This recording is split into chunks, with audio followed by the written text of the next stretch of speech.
Kia ora tātou, nau mai, haere mai. Welcome to our council meeting for Wednesday, the 7th of July, 2021.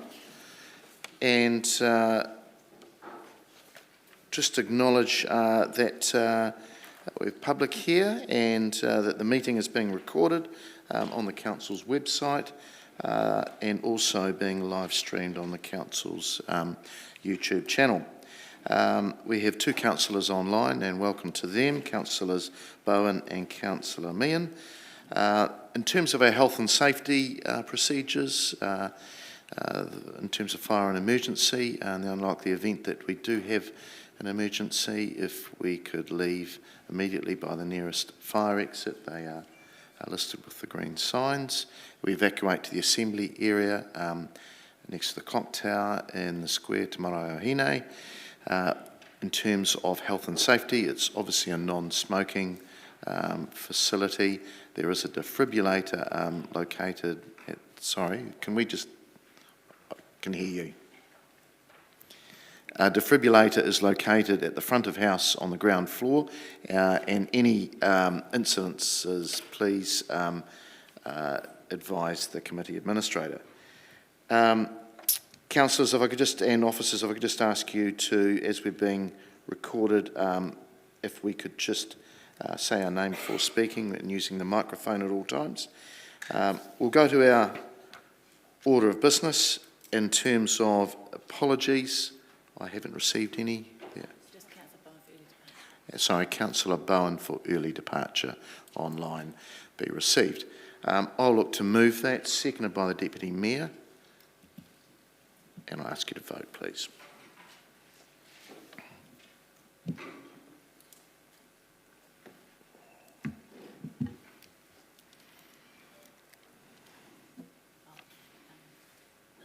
would like to be added for early departure.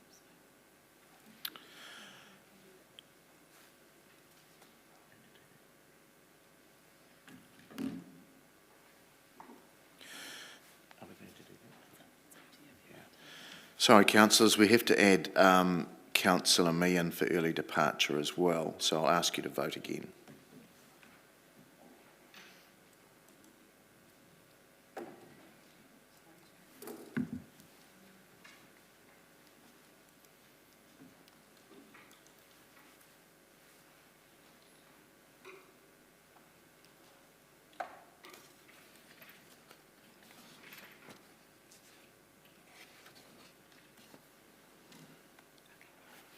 All right, let's vote, please.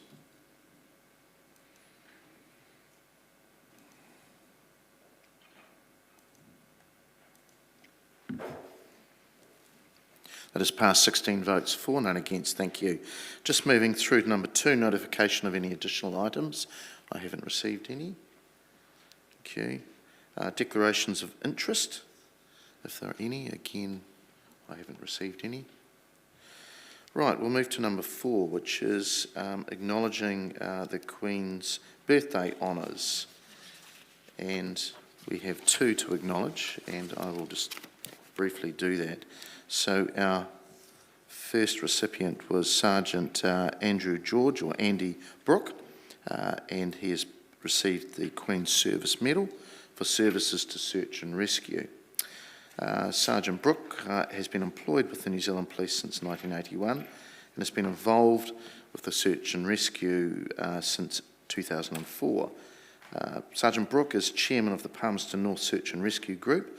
He's been the officer in charge of the Manawatu Police Search and Rescue Squad since 2008. He has set up events, encouraged new members and ran training courses all in his own time. He has coordinated volunteers to join the larger searches in the Wellington, Whanganui and Central Plateau. He has assisted with national events and represents the Central Police District at the national level for SAR matters. He organised and ran bushcraft courses for the Manawatu branch for Mountain Safety Council between 2010-2015, having been a member since 2008. He's a founding member of the Outdoor Training New Zealand, which coordinates teams of volunteer instructors to deliver training to the general population and especially young people preparing for their Duke of Edinburgh Hillary Award. He has been Program Coordinator and Gear Custodian since 2015. He's been a tutor in the Emergency Management Department of Tai Potini Polytech since 2007, and an instructor for land search and rescue training. Sergeant Brooke helped set up the Wanderer Search Program in the Manawatu, which uses radio tracking to locate people at risk of wandering. So we acknowledge Sergeant Brooke. Former Mayor Heather Tangay has the honour of a Queen's Service Medal as well for services to local government and the community. Mrs Tangay was a Palmerston City Councillor from 1995 and Mayor of the city from 2004 to 2007, and has volunteered hundreds of hours to her new home in West Auckland with community projects over the past 7 years. Mrs Tangay was Executive Director of the Red Cross Palmerston North from 1987 to 1994, establishing the Manawatu Multicultural Council and initiating several fundraising schemes, including an annual book sale which has raised more than $1 million. She initiated the Ethkick annual football tournament in Palmerston North and introduced a Muslim women's swimming group. She organised West Auckland's Ethkick tournament in 2019 and has facilitated the settlement of hundreds of refugees into the city. She is President of Titirangi U3A and volunteers for the Give a Kid a Blanket initiative. She established the Glen Eden Residents Association and the Glen Eden Community Pātaka program, which provides hundreds of families with emergency food. From 2013, she worked with her husband to transform the Milan Bush Reserve, which won a top local environmental award in 2020. From 2007 to 2013, she was the Funding and Community Development Advisor for the DIA in Palmerston North, helping to establish the Roslyn Education and Health Program. Mrs Tangay helped develop the New Zealand Toy Safety Standard, which is still in place today. So, have we bring the recommendation? So we'll just get the recommendation up on screen.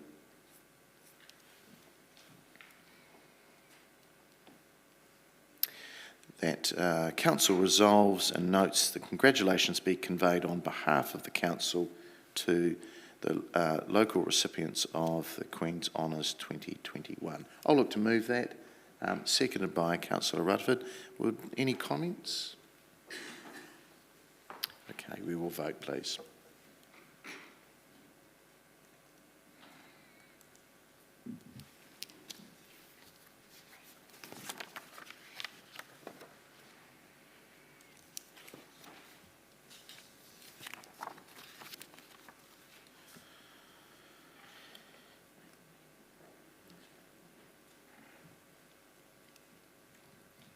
That has passed 16 votes for and none against. Thank you.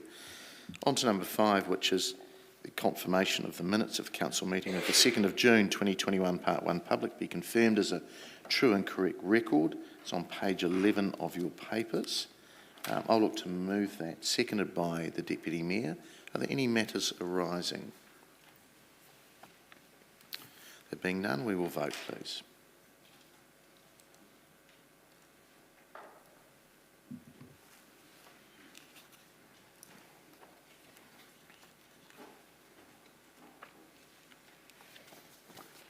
That has passed 16 votes for and none against. Right, before we do the notice of motion, there's an officer report. What number is that? It's attached to it. Oh, is it? The officer report, and I might get the officer that wrote that.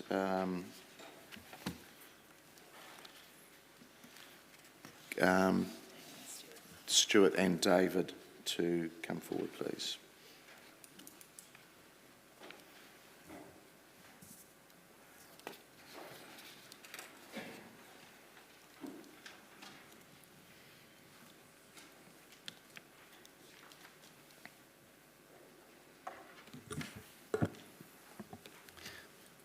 Kia ora koutou, Mr Mayor, councillors. Hopefully the memo is relatively self-explanatory. There's a range of options for the council to consider in responding to the notice of motion. I think one of the key considerations is if you do choose to consult on the on-road parking charges, then thinking about the scale and extent of consultation is important in terms of the option you choose. So, yeah, happy to answer any questions. Obviously, Stuart may want to touch on any financial implications. Yeah, only to, hopefully the report on page 28 is reasonably clear on those financial implications. Only to, I guess, point you out to the final paragraph, really from a principled basis, that the longer the delay in implementing these charges, the more at risk council's financial revenue position will be. That's my only comment. All right, I'll start off. Thank you, gentlemen. So if council was to agree with the time charges but not the increased hours, what is the risk in terms of finances? So by that I assume you mean putting the existing fees for the existing hours up as originally proposed. So therefore it reduces the risk quite a lot. The numbers, if you look at page 28, number 1 and 2, by standardising the pricing to $1.50, that's 140,000 of that, and by putting them up to $1.70 is another 75. So that reduces the financial risk to council by around 210,000. So you're only talking another 130, I suppose. Right, thank you. Just to further comment on that, as a consideration for council, if they're thinking about that option, is parking controls is obviously not just about revenue, but it's about encouraging turnover, and obviously, Thursday, Friday, and Saturday, and parts of Sunday are also busy times for the city centre. So we need to be thinking about revenue and financial implications, but also some of those drivers for how we manage parking as well. So, for instance, Broadway Ave on a Thursday night is actually the busiest time. Thursday, Friday, Saturday, the busiest time for the street. Do we have data to back that up? We do. My comment's anecdotal, but there's... So we've got data to say that Thursday night is the busiest time? Well, the Frog parking system doesn't collect data. My understanding is the Frog parking system doesn't collect data after we stop charging. However, I think anybody that's experienced that part of the city centre on a Thursday, Friday and Saturday night would acknowledge that it's a busy part of the streets. But we don't have the data, because you said... I don't have data right now. Thank you. Councillor Johnson. Thanks, Mr Mayor. Thanks, David and Stuart. The notice of motion talks about stakeholder engagement, and in your report you've talked about consultation. Can you just give us an understanding of the difference between those two things? Well, consultation is typically you have a firm proposal. There are options. You have the pros and cons of the different options are explained. You have 4 weeks. Typically there might be a hearing and then there would be a decision. I think engagement is more, look, we're thinking about making this decision, what do you think? So there might, with engagement, there might be less information about alternative options. It might be more direct. There possibly won't be a hearing. It's about, obtaining further information to help make a decision, but it's not formal consultation. Okay, thank you. And in terms of the finances, can you confirm for us the last time there was any increase in on-street parking fees?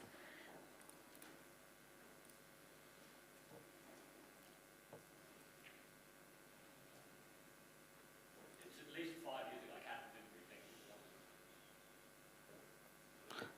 exactly. Okay. Sorry, Stuart, did you want to say something? I'm a little bit like Steve. I'm a little bit uneasy on the detail, but I think it's around 2017. Okay. And in terms of how we normally go about increasing, or not normally, how in the past we've gone about increasing on-street parking charges, do we not just increase the charges annually by CPI as we do with other fees and charges? Why is it a separate decision to raise parking fees? So if we compared it with, say, a dog rego, for example, which goes up by CPI every year, I mean, I can't answer as to why we haven't done it. I don't actually know. What I can say is it's not unlike the regulatory charges like building and resource consent that do require a formal consultation. The change in these fees legislatively do not require formal consultation, and so there are other fees and charges across the organisation, such as rubbish bags or venue hire, for example, where the CPI is put on without consultation and engagement. And so in this case, the March decision was based on the fact that we don't need to consult and we can have the freedom to raise those charges as appropriate. So, and you may not be able to answer this straight away, but if we were to consider where parking charges would be if we'd raised them by CPI every year since the last time they were raised, do you have any idea of where they would be sitting now? No, sorry, I'm unable to answer that. Okay, thank you. Councillor Dingwell. Thank you, Mr. Mayor, and thank you, Stuart and David, for this report. For this advice. About a year ago, we had a discussion about disability parking and the fact that I think they were wanting the signs changed to say disability parking at all hours. And I think the discussion at that time was around how we enforce that kind of parking outside of the stated hours. How does this decision impact that one?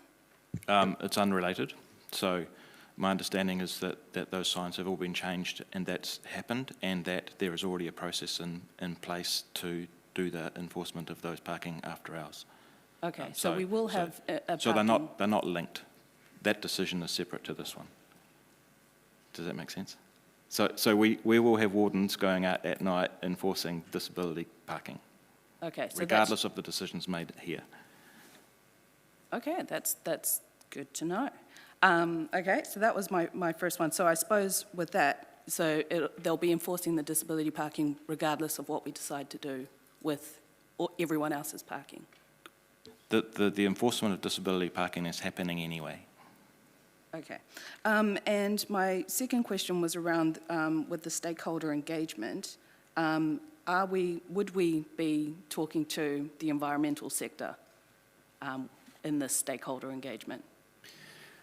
I think the nature and the extent of the stakeholder engagement or consultation that happens will be determined on the nature of the resolutions you pass today. For instance, if it was a report back in August, we would only effectively have about a week to do engagement. So it would have to be quite targeted, probably majority online. There may be an ability to, send some emails out to some key stakeholders such as E&M. But if we had it a longer period, if the council decided to consult for a longer period of time, then we could obviously have more time to engage directly with stakeholders such as E&M and others. Okay, thank you. Councillor Harpiter. Thanks, Mr. Mayor. Thank you, David and Stuart. Just going back to where Councillor Johnson was going over stakeholder engagement and consultation, have you done any stakeholder engagement with our community before that has actually worked? Yes. Which one was it?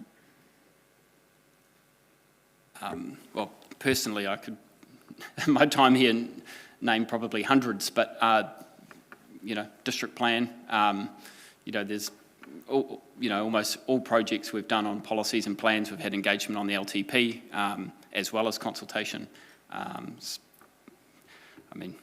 Virtually everything produced out of strategic planning has had a level of engagement or consultation. So where you've talked about a stakeholder engagement versus consultation, you've talked about with this time frame, you talked about them being two separate processes, but you've talked about the constraint being the time, and so if we break it apart, the problem is going to be the time frame.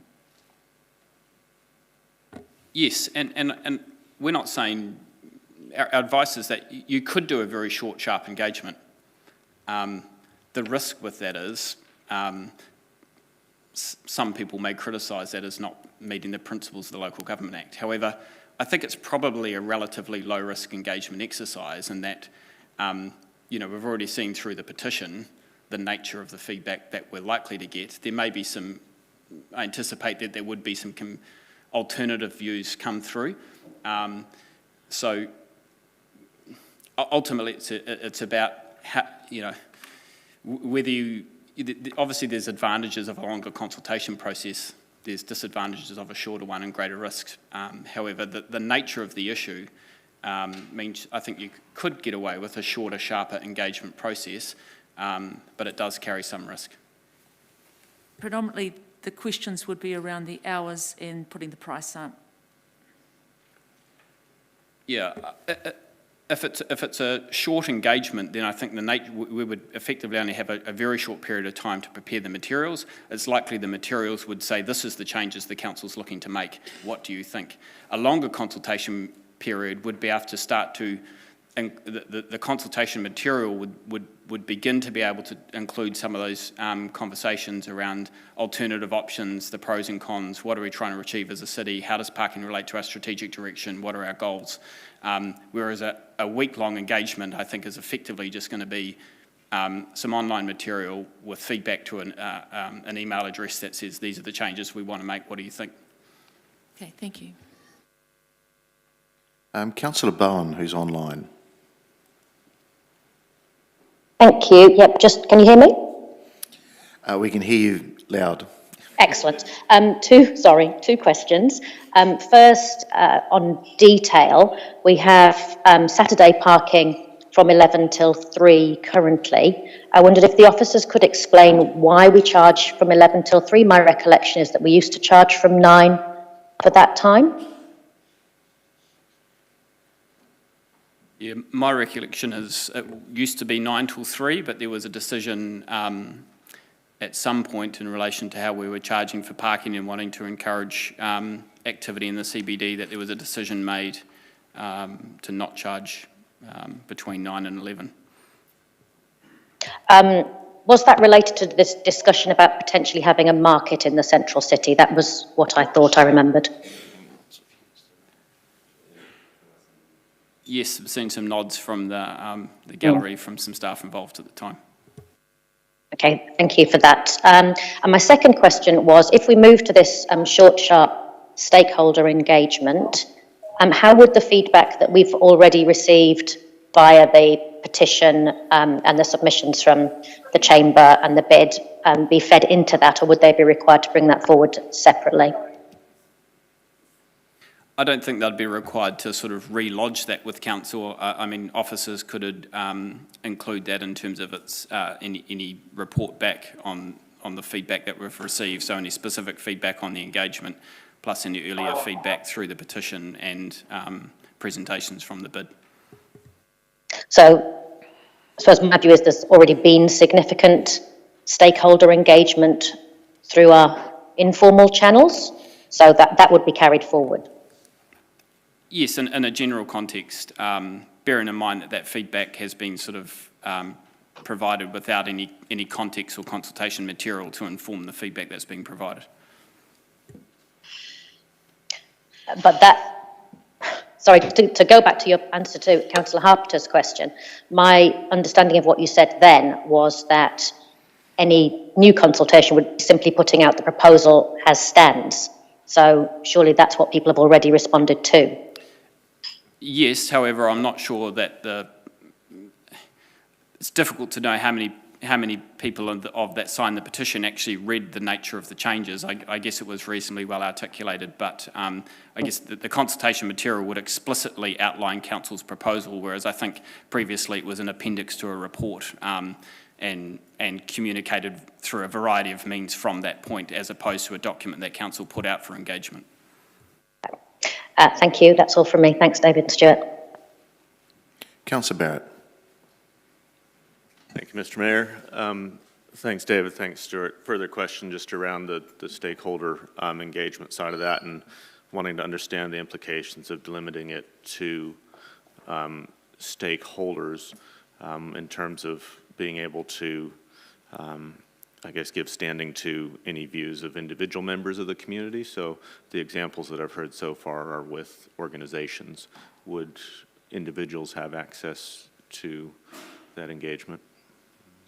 Most definitely. Thank you. Mr. Mayor. Councillor Naylor. Thank you, Mr. Mayor, and thank you, Stuart and David. My questions relate to, I'm interested in exploring how we can mitigate the financial risk as we make this decision. And just on page 27, under financial implication, the three components of the costs, of the, perhaps the what's at risk, the first two are changing the cost of parking, which adds up to 215,000, and the third one relates to the extending of the hours, which is 125,000. My question is, if we were to proceed with the first two components and still put the price up, and simply consult on the extension of hours, would that stop us from down the track considering a further change to the price? So my reason for asking, one of the comments when we heard from people who came and made submissions was that there could be ways of mitigating it by even putting up the price. And so if we proceed with the 150 an hour and 170 an hour now, would that stop us from potentially putting that up down the post-engagement? No, I don't believe so. Okay. That's helpful, thank you. All right, councillors, no more questions of the officers? A few people have jumped in and out. Okay. All right, thanks, David. Thank you, Stuart. I don't think we, unless, look, I'm going to move this, that we receive the officers' report, seconded by Deputy Mayor. I'll open it up for any comments. There are none. I'm not going to comment on it. It's thank you. Oh, sorry, there is. Councillor Johnson. I just wanted to comment around the charges aspect of the report. So staff were not really able to tell us where charges would be at if the parking charges had been subjected to CPI every year. From the bit of research that I've been able to do, parking charges last went up in 2015. So just using a quick online CPI calculator, that would take us to around about $1.70 today. So if we'd subjected parking charges to CPI increases every year as we do other fees and charges, $1.70 per hour is roughly where we would be at. And so I mean, that's my rough back of an envelope calculation during the meeting. So, but still, so I think that in terms of the parking charges, that's useful information for us to have in mind when we're looking at the notice of motion. I am concerned about the financial implications of what's been proposed in the notice of motion. In terms of the stakeholder engagement, I think it's unlikely that people are going to say that they want to pay more for parking. And so it does concern me that if we engage on charges, that people will likely say they don't want to pay any more for parking, and then we'll be in a situation of either ignoring the engagement we've done or putting up the fees or not putting up the fees and taking the financial implications. So my preference would really be to consult on the hours, because I think it's the extended hours that have really caused the angst here rather than the increase in charges. So I just want to sort of comment that the financial implications of the notice of motion need to be considered, as well as the level of engagement that we have with the community. And I think if there was a message coming through from the bid and from Chamber of Commerce and from the petition, it was certainly around extended hours rather than around charges. So just leave it there. Thank you. Councillor Naylor. Yes, thank you, Mr Mayor. I also agree with the comments that Councillor Johnson's just made, and just want to indicate that I'd be interested in an amendment to recommendation 2 to delete the cost and simply engage on the duration for the same points that Councillor Johnson has outlined. I think it would significantly mitigate the financial risk and also would focus more clearly on the issues that have been brought to our attention in the chamber. Thank you, councillors. I concur with your comments as well. So, look, we will vote on receiving the officer's advice. Thank you.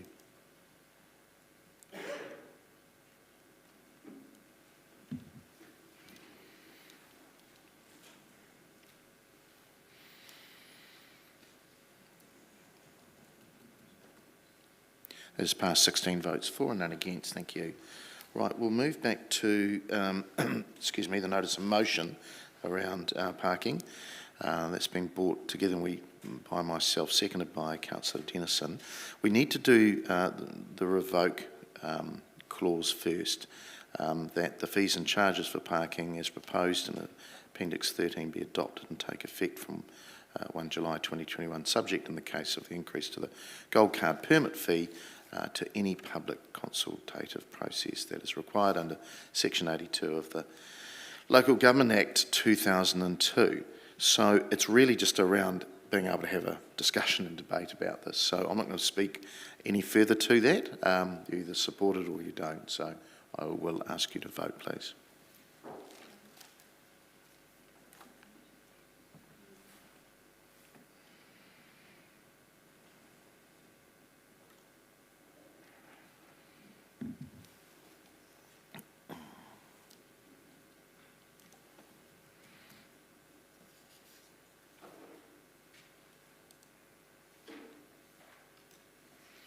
That has passed 16 votes for, none against. Thank you. Right, in terms of the notice of motion and substitutions there, before we go through those, and I understand there may be some amendments to them as well, I'll just give you my general view on things. Look, I wouldn't normally comment on this as a council decision because it has been made, but obviously with the level of feeling that came through, not only in the petition, but also other emails and calls, and a number of you have got those as well, as I have as Mayor, I think we have got this slightly wrong, and including the process. And there's no harm in admitting that it has been done wrong. So that's why I asked officers to look at what the options were, and you as my council colleagues to consider a pause and perhaps some change. So we've had a lot of dialogue from residents, businesses, retailers, organisation, visitors from outside the city, and they're important as well because they generally pay for the parking, and even churches. In fact, I went to a church service for a new pastor coming to town, and as I was leaving, they made comments about the parking as I left the church. But so there is a bit of feeling out there. All are pretty unhappy with what was proposed. Not so much around the cost increase, and I think some of the councillors have teased that out in some of the questions with the officers, but certainly around the hours, new hours. And that's been the biggest gripe that we've heard.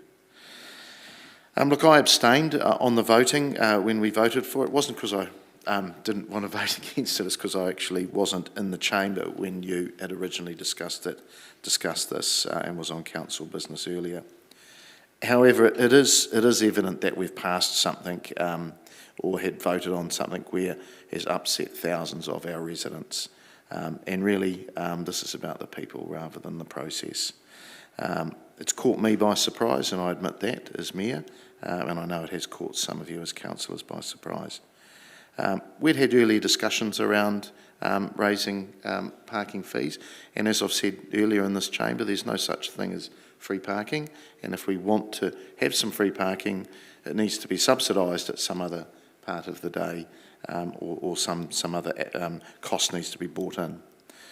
So I think that we need to revisit this, and I don't want to waste everyone's time either. I believe that costs can can be accepted, but not the extra hours. And again, I think that's been teased out by some of the comments as well. We've signalled that change was coming, and the revenue has been counted in our LTP, but we are a significant organisation in terms of our turnover. Not that we want to be chucking away potential revenue, but there is an opportunity to tweak this. We're low compared to regional cities like New Plymouth, Tauranga and Dunedin, in fact significantly less than those cities in our fees. And as I said, there's no free parking. Keeping them artificially low is not the true cost of parking, and it does ultimately affect how traffic moves in and around the city, and as some of the officers said, the turnover of car parks. I'm up for a discussion at a later date around how we tweak things even better around that larger piece of work around the parking strategy. But as we know, that won't come to us until possibly early next year. And we need to hear from the public on that as well. I'm also up for perhaps a hybrid of higher charges but retaining the same hours. Our financial risk there would be very low, and we should really acknowledge that our parking revenue always exceeds what our estimates are, so we should perhaps be keeping that in mind. But I will open it up for any other comments. The Deputy Mayor.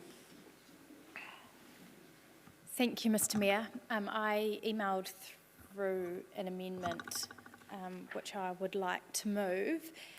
So I am amending recommendation 2 to state except for on-street.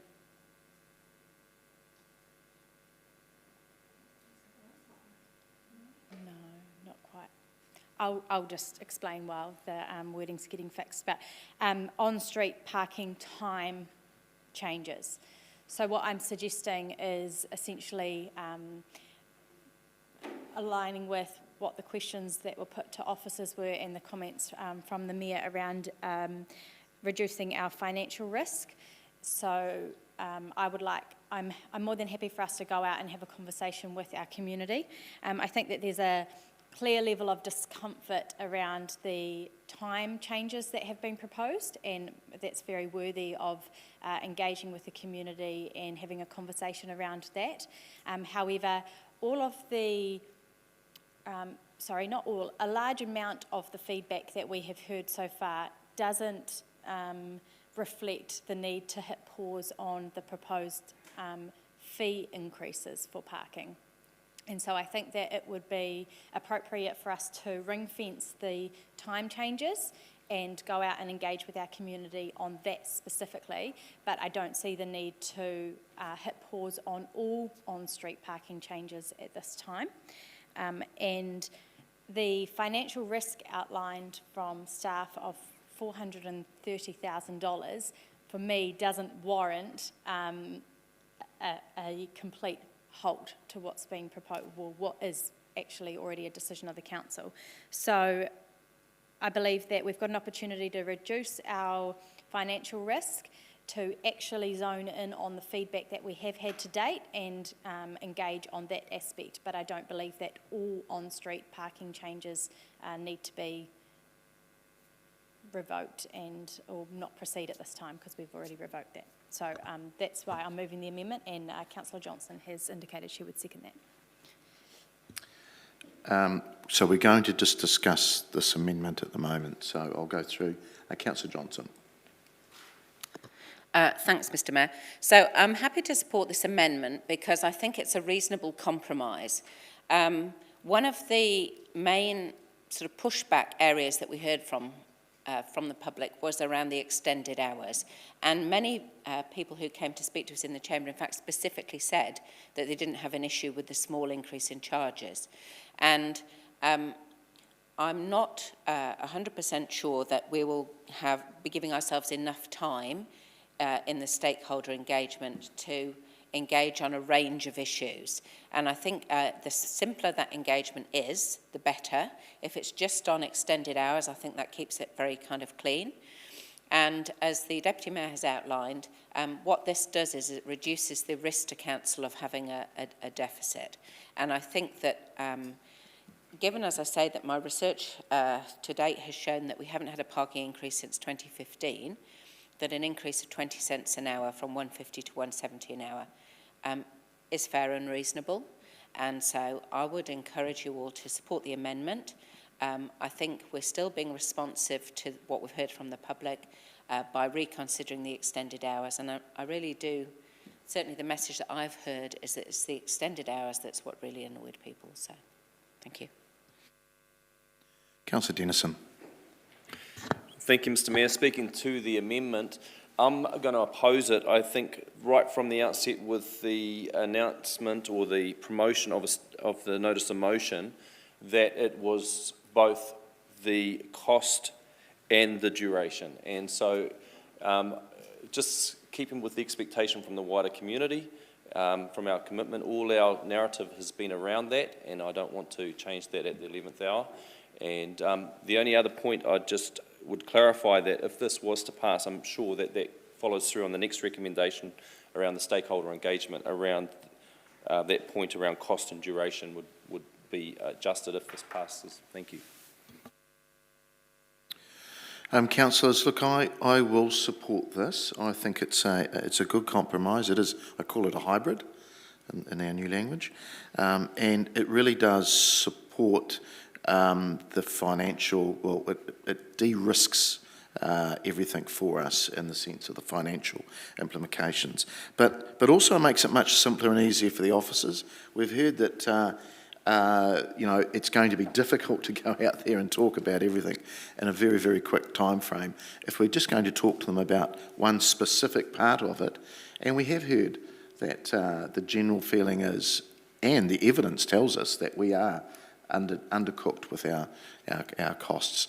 And if we want to keep some of this, possibly keep some of this parking ring-fenced or free, there's got to be a payback somewhere. There's no such thing as free parking. So I would support this. It is a compromise. We've listened. We're responding with what we can, because the tools of what we can respond with without financial risk are pretty limited. Councillor Naylor. Thank you, Mr Mayor. I'll also be supporting this for the reasons that have already been outlined, and just for consistency's sake, would be happy to move the change in the following recommendations to keep that in line with removing the cost, so to remove the cost end. So do we assume, Mr Mayor, that that would just automatically be changed, or does that need to happen? Oh, it'll need to happen in the next one. We'll deal with that in the next one. Okay, thank you.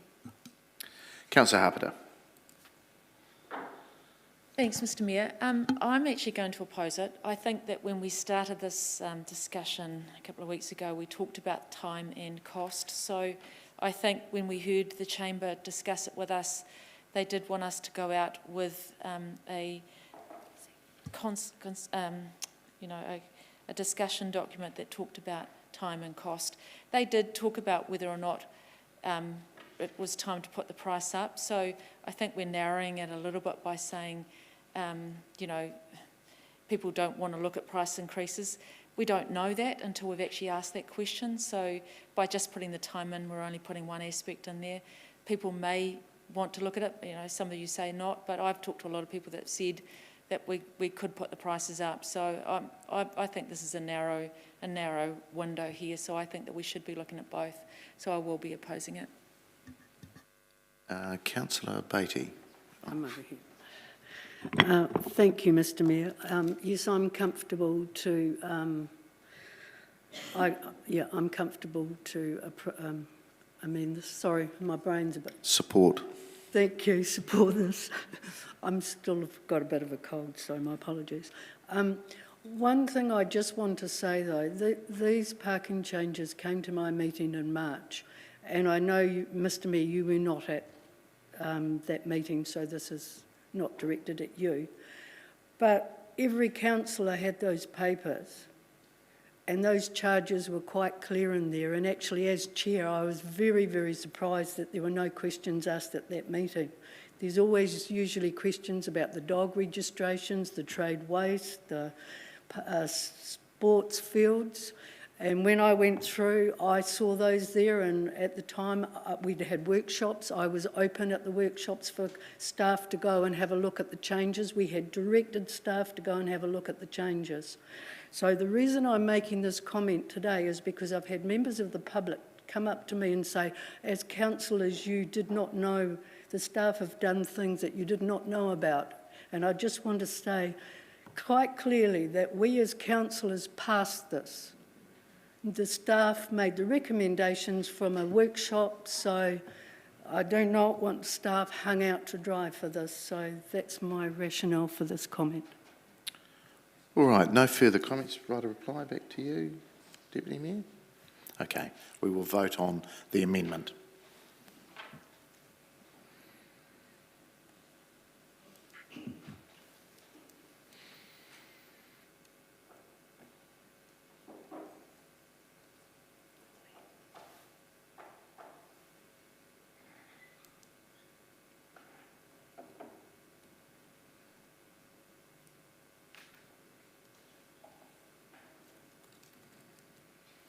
That has passed 13 votes for and 3 against.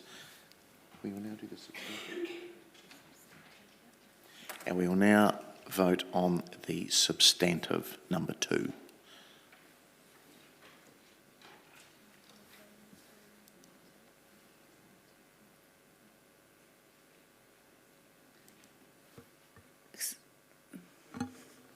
Sorry, can we just stop? We're voting on number 2, the substantive.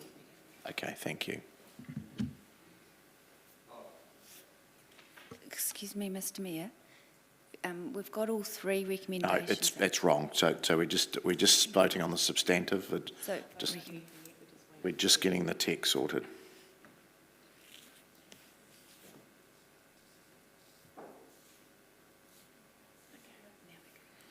Right, the substantive's there. We will vote on that now. Point of order, Mr. Mayor. Certainly there's an opportunity to comment on the substantive. My apologies. Yes, you can. Sorry, my apologies. All right, I'll open it up for any comments. Councillor Naylor, you're first in the queue. No, that's fine. Okay. That was for the next one. Councillor Barrett, now you. Thank you, Mr. Mayor. Firstly, just to reflect on the decision we've just made, I do think that narrowing the scope was quite appropriate. But as you might imagine, I've got a few comments on the general matter.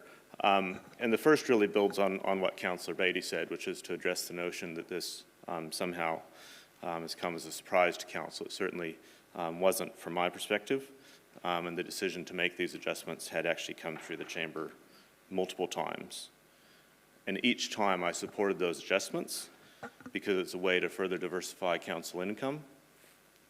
It's a way to keep the rates as low as possible.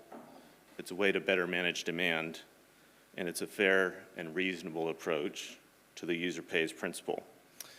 Now, as the Mayor's already said, and I quite agree, there is no free parking, just like there's no free lunch. So the only question really is who pays, and our long-standing policy on who pays is very simple, fair, and reasonable, and that is that the user pays. But now as things stand, even with this amendment, that principle is not being fairly applied. Currently, some users pay and other users don't for the exact same car park, even at times where there's high demand. And surely it's unfair that some customers and some workers pay while others don't. But as we've seen, unfortunately, what's fair and reasonable isn't always popular, especially when people are used to somebody else picking up the tab.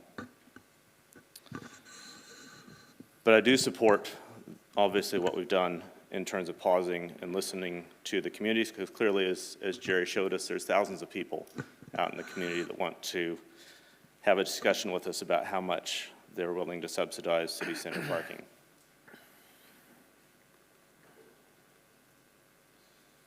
I think ultimately, though, we're going to have to make some staunch decisions on this once we do hear that feedback. Because as we grow, we do need to better manage our parking, and that includes reducing the quite impressive subsidy that we currently offer so that people can park for free in the city's most valuable real estate. So when it comes to those decisions, again, I think in future we will need to be quite staunch, because at the end of the day, nobody likes to dip their hand into their own pocket to pay for their own parking when they can dip into somebody else's. Mr. Mayor. Councillor Dennison. Thank you, Mr. Mayor. Very pleased to be the seconder of this suite of recommendations in the notice of motion. And what I see this as an important part of decision making is the feedback loop. And we've heard quite clearly from our community, both the business sector and the wider residents, that we got this wrong. And so this is an acknowledgement of that, as you said, Mr. Mayor. And so with reflection, the best way to address that is through the notice of motion, to put a halt to the actioning of what that prior decision was and review it. And this is today is what we're doing. That is a healthy part of decision making. The other concern that's been expressed was around the turnover concern, and this is at the evenings and in the weekends. And again, I balance that out with both the business and the community giving a clear voice that we got it wrong. And as for the stakeholder engagement, the term was intended to be not so formal and needing hearings and all the detail that might be interpreted with consultation, and intentionally chosen as stakeholder engagement. So I think the office has confirmed that that can include individuals as well as groups. It will be short and sharp, and I think that we'll get a clear steer from that, specifically now that it's just on the duration. And so therefore I think this is a very clear decision to make to support moving forward with this recommendation. Thank you. Councillor Harpiter. Thank you. I just wanted to comment on this. I also think it's going to be a good process in terms of going out to our community for this process to consult. I think we've had a lot of people that really want to have this engagement. The officers did say we didn't need to go out and consult with them, but and this has shown us that we do actually have to go out. We do need a process that has to engage with them over this, because they've shown us that we do.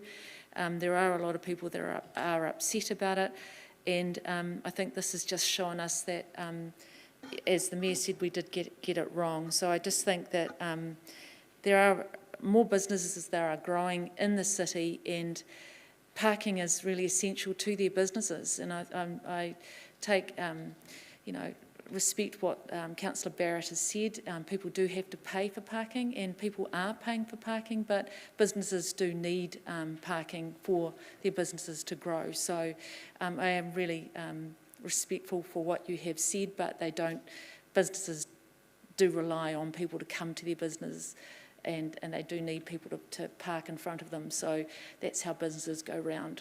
So I do respect what you have said, but that's how we do business in the city. Councillor Dingwell. Thank you, Mr. Mayor. I just wanted to comment a bit on, I guess, the consultation side of this whole thing, because we've heard a lot of people say that we've heard from our community.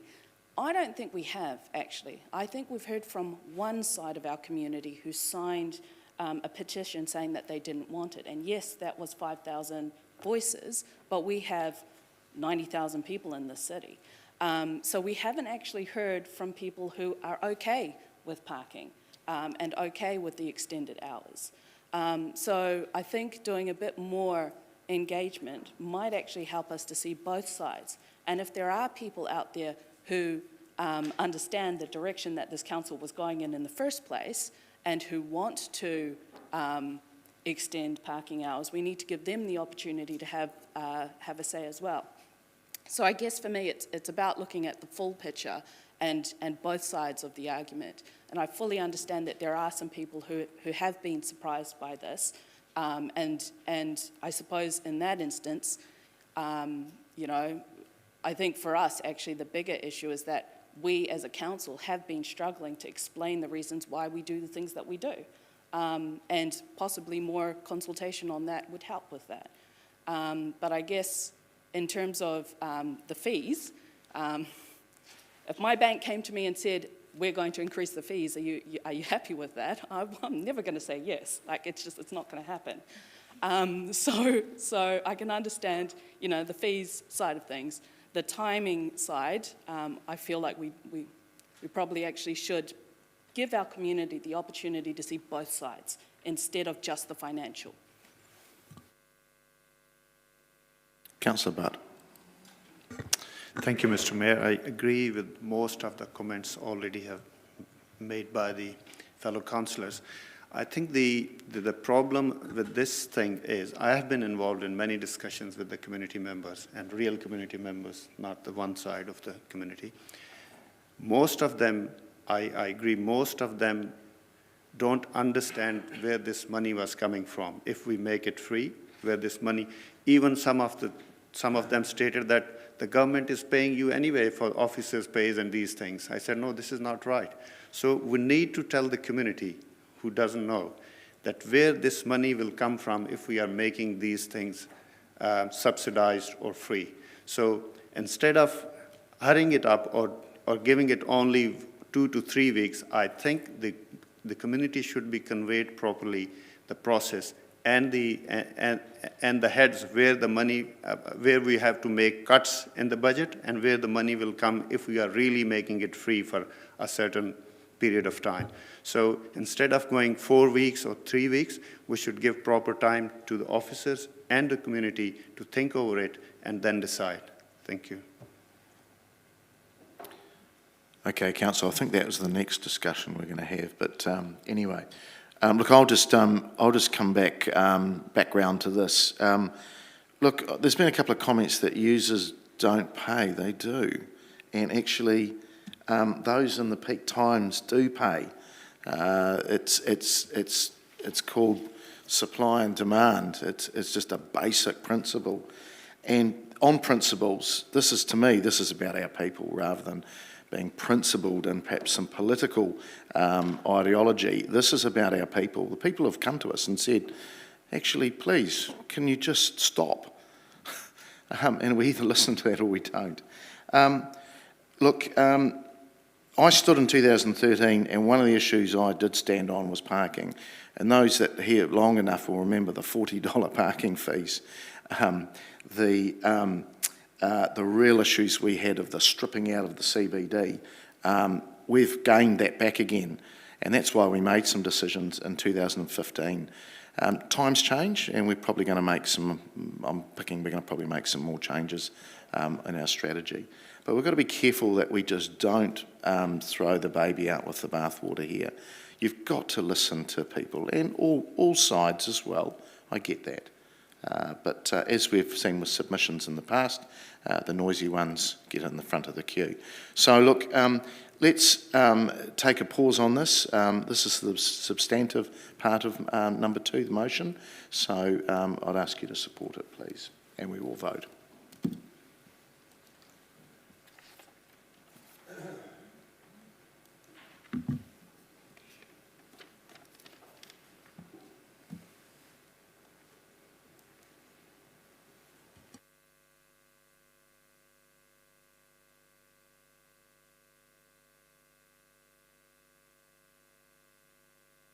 That has passed 16 votes for and none against. Thank you.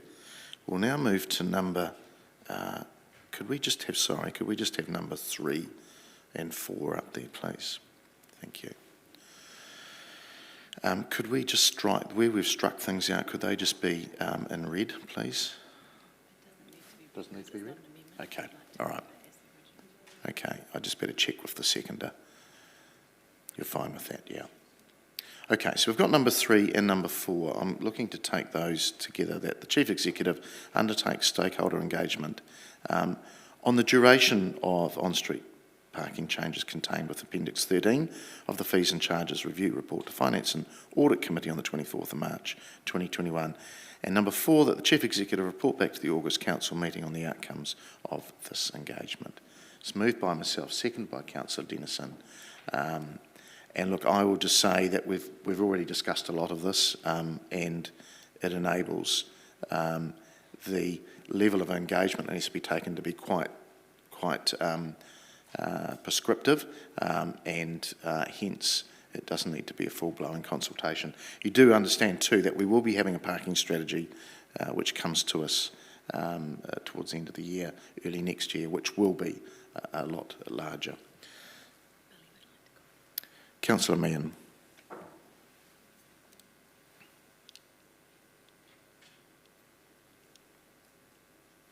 You're on mute, Billy. Am I on? Yep. There? Can hear you. Thank you. Yeah, thanks, Mr. Mayor. I just wanted to comment on a couple of things that have previously been said. One from a previous speaker mentioning on user pays. I just wonder where that would sit on cyclists paying for the cycle lanes, for the cycle stands around town. You know, so in some areas, users may not pay, but overall it's covered. And I think going out for consultation and getting public feedback on all areas is very important to us. And that's all I really want to say. Thank you. Councillor Naylor. Thank you, Mr. Mayor. A couple of things. Firstly, the next recommendation, are the mover and the seconder of the substantive just happy to adjust that and take the cost out, or did you want that moved as an amendment? No, I'm quite happy it's there. It'll get, if it succeeds, it'll be. So it's out. Okay, so I'll just, I'm obviously very happy to support that with that removed. Just a further amendment that I'd like to move in the final recommendation to change August to October, and Councillor Budd is happy to second that. My reason for proposing that amendment is really in response to the officer's report, where they've outlined that August really wouldn't give enough time to do justice to that stakeholder engagement, and actually potentially compromises our obligations under the Local Government Act, the requirements under the Local Government Act in terms of the principles of consultation. So I do think if we're going to engage with the community over an issue, we need to do it properly. We shouldn't cut corners, and it may well be that that's a very useful process. If we move it to October, I don't believe the financial impact will be significant, as it's only a third of the year, and what we've done to mitigate the financial risk and the changes in the first two, in the other two recommendations, mean that it's only really about a third of that 125,000 that's at risk. So I think for the sake of doing a job properly, I think October would make a lot of sense. I'd like to propose that amendment.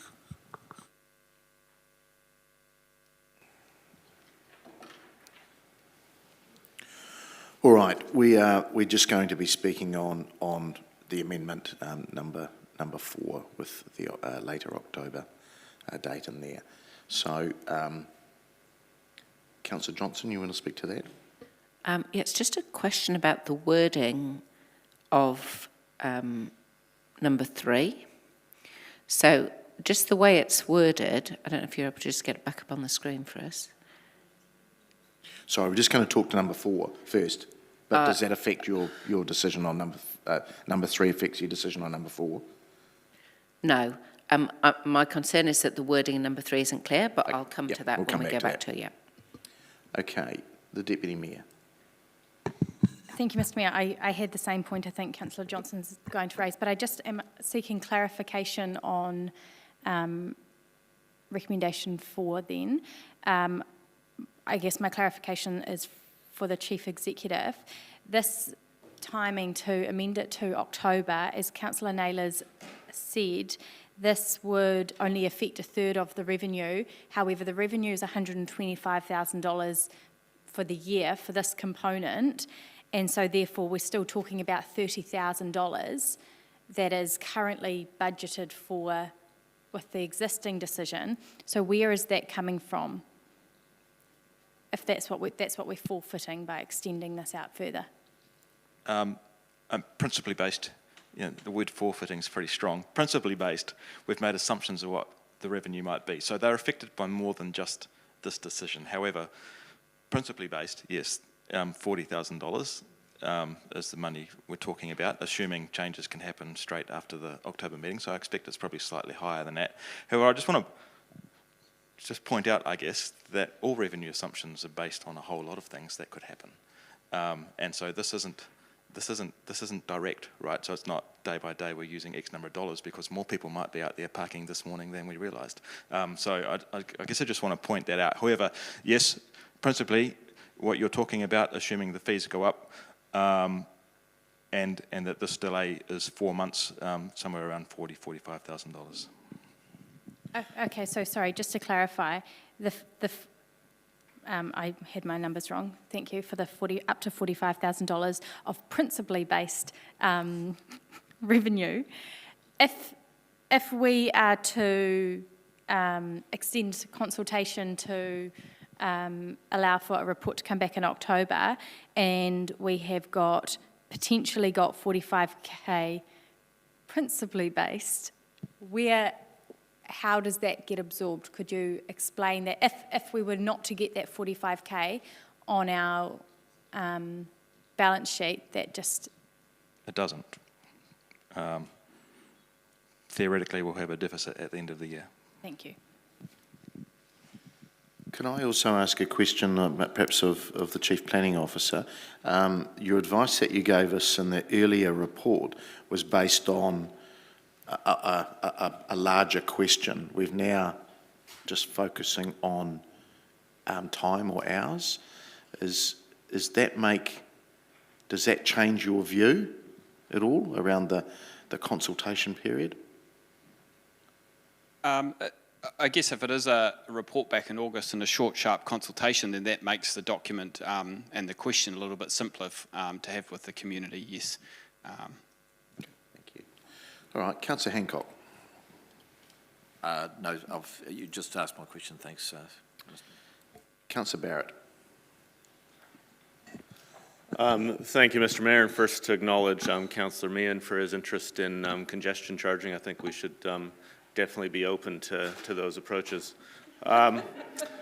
So just on this, I was actually quite comfortable with the August version of it. I think that we probably have a sense of what the bulk of that feedback's likely to look like. And I think getting that feedback with, albeit a few more stakeholders coming into it sooner rather than later, actually helps with the shaping of that overall plan. I think if we sort of delay it and we have some questions out with the community while we're actually developing an overall plan, it sort of creates an unknown in there. So I'm much more comfortable with actually getting the answers back sooner rather than later, and allowing that to help inform where we go in terms of an overall integrated parking plan. Councillors, I was happy with, and I think the officers replied to, and some of the questions that were teased out around still a little bit of risk around the income, that the August is a capable time frame to work within. We're going to have a bigger discussion around parking a little bit later, so I think this is relatively succinct in terms of what we're asking people for. Councillor Dennison. Thank you, Mr. Mayor. I guess with the August date, that wasn't intending that to be at the start of the month and just with our usual cycle being at the end of the month. And so therefore I was open to extending it. I know the recommendation or the note in the report from the officers mentioned October, but as a compromise, I almost think September would be long enough. It would have fitted the natural process of where I thought we landed, but I'm not going to support October. I'm just happy with the short, sharp. I think we'll get clear information. Thank you. Councillor Butt. Thank you, Mr. Mayor. Just a comment and reply to Deputy Mayor's comments that if the October date is costing us ideally $40,000, the August date is not free, so it is costing us for 2 months $20,000. So it's only $20,000 difference. Thank you. Councillor Naylor, your right reply there. Thank you. I'm hearing that this isn't a big deal to some people, but I think we need to remember the number of people that signed that petition and the expectations that are out there by our community for some engagement. And I think we might be, I think it's a risk to actually cut that short. The August meeting, as is pointed out, is at the beginning of August. For this, whether it's September or October, I don't really mind, but I do think we need to allow enough time for appropriate engagement with stakeholders so we don't run the risk of stakeholders saying, well, I never heard anything, nobody talked to me about it. I think it gives us a better position for making decisions when that information comes back to us, and we'd be better informed of the options. So I still urge you to support a later date, and I've suggested October. David, you'd like to speak? Yeah, I guess just to add to my earlier comments, I mean, if it is August, it is literally going to be maybe a media release, a social media post with a link to a survey or a feedback to an email. It's going to be very discreet. It is a relatively discreet question. You know, there is a potential compromise that we report back in September. You know, in terms of preparing the memo, we didn't put in a whole range of options, but you've got August, which is very, very short, very sharp. October, yes, but there could be, you know, there could be something in between, which is September, which would allow a, you know, a slightly more robust engagement process. Mr. Mayor, on that advice, the seconder and I would be happy to change that to September if that fits in with your meeting protocols. I don't have a problem with it. Yeah. All right, so we now have September council meeting. And as that's changed, I would be supporting that. All right. Anybody else wish to speak before we vote? No? We will vote, please.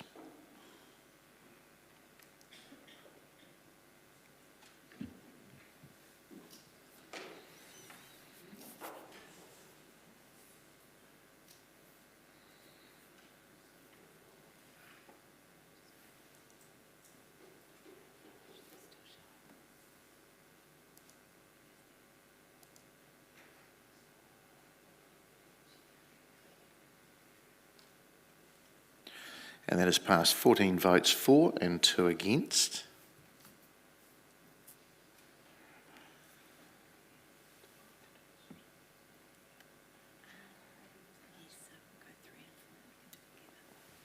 All right, we've got 3 and 4, and we'll take them together and for us a substantive.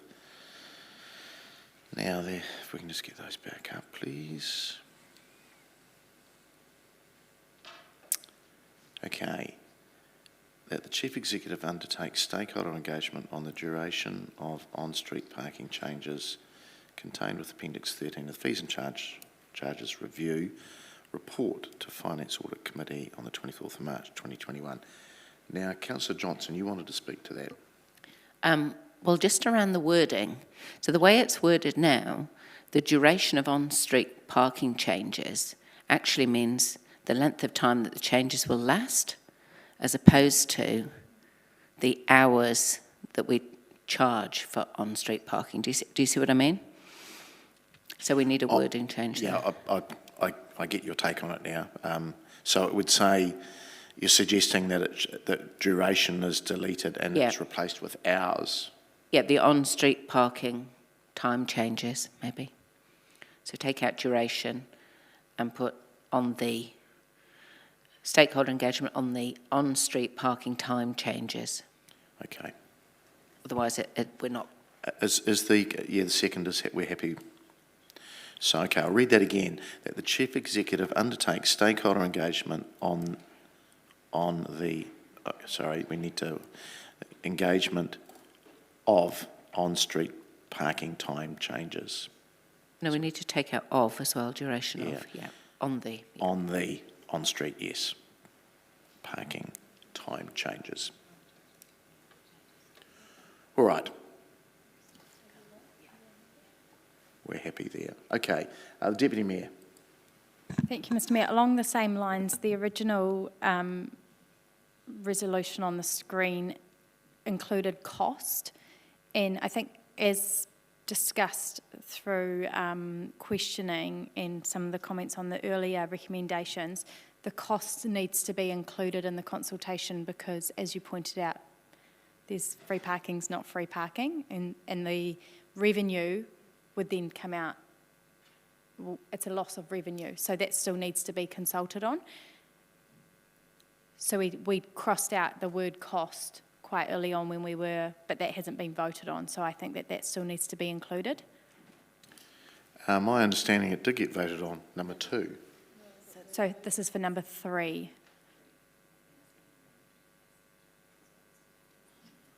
Oh, sorry, I get you, right. So we've got number 2 as well. So when we talk to our community about the time changes, we need to explain the cost of the time changes Yes. and the cost Okay. of I get you, sorry. forfeiting, but the other phrase. Okay, so that the Chief Executive undertakes stakeholder engagement on the cost of the on-street parking time changes contained.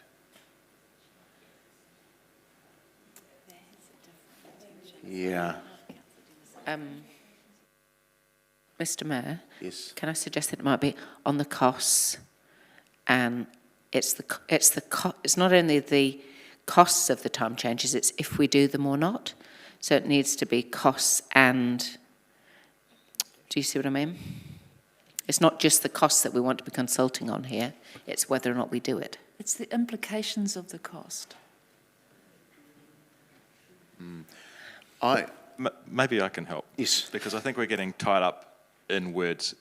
I think if council agrees that it wishes to undertake stakeholder changes on the changes to on-street parking time changes, which I think is the right wording, the implications of which and the cost and all that will be part of the document that we put together in order to do that consultation. So I don't think we need to write the consultation document here through the resolutions. We can do that. Okay.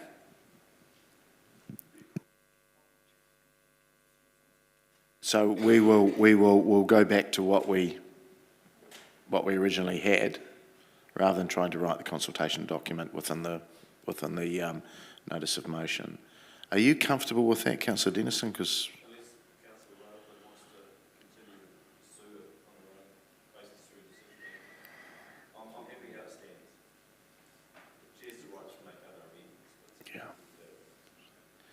I know what you're trying to do, but I do wonder if it's been answered by the CFO. So look, I'm happy to continue within the vein that we've got, that the Chief Executive undertakes stakeholder engagement on the on-street parking time changes, which will include the implications of those costs, etc. All right, I'm comfortable with that. Would anybody else like to speak to that comment? No, we're going to vote on 3 and 4, please.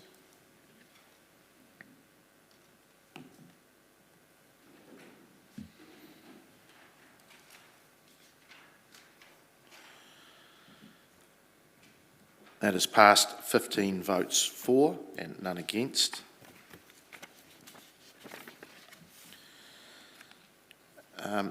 We will now go through to our reports. We'll see if we can get one more out of the way. Is around number 7, the adoption of Council strategy and plans, presentation of the Committee of Council's recommendations from the June 23rd meeting. It's on page 31 of your documents.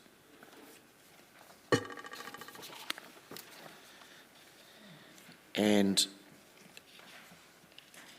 it is from myself to you all that we adopt these recommendations, adoption of the Council's strategy direction, recommendations 1 to 5, and then clause 3521, which is approving the 2021-31 10-year plan, the long-term plan for audit, recommendations 1 to 3. Now that's from our Committee of Council meeting, as I indicated earlier, on the 23rd of June 2021, moved by myself as the Mayor, seconded by the Deputy Mayor. I'll open it up for any comments. There being none, we will vote, please.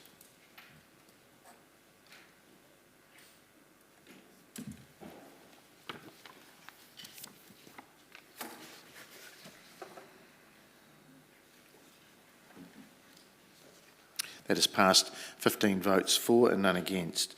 Look, before we get into the adoption of the long-term plan, which we'll have a little bit of dialogue, I think we will break now till 11:45. So enjoy your coffee or tea. Thank you.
Oh, yeah.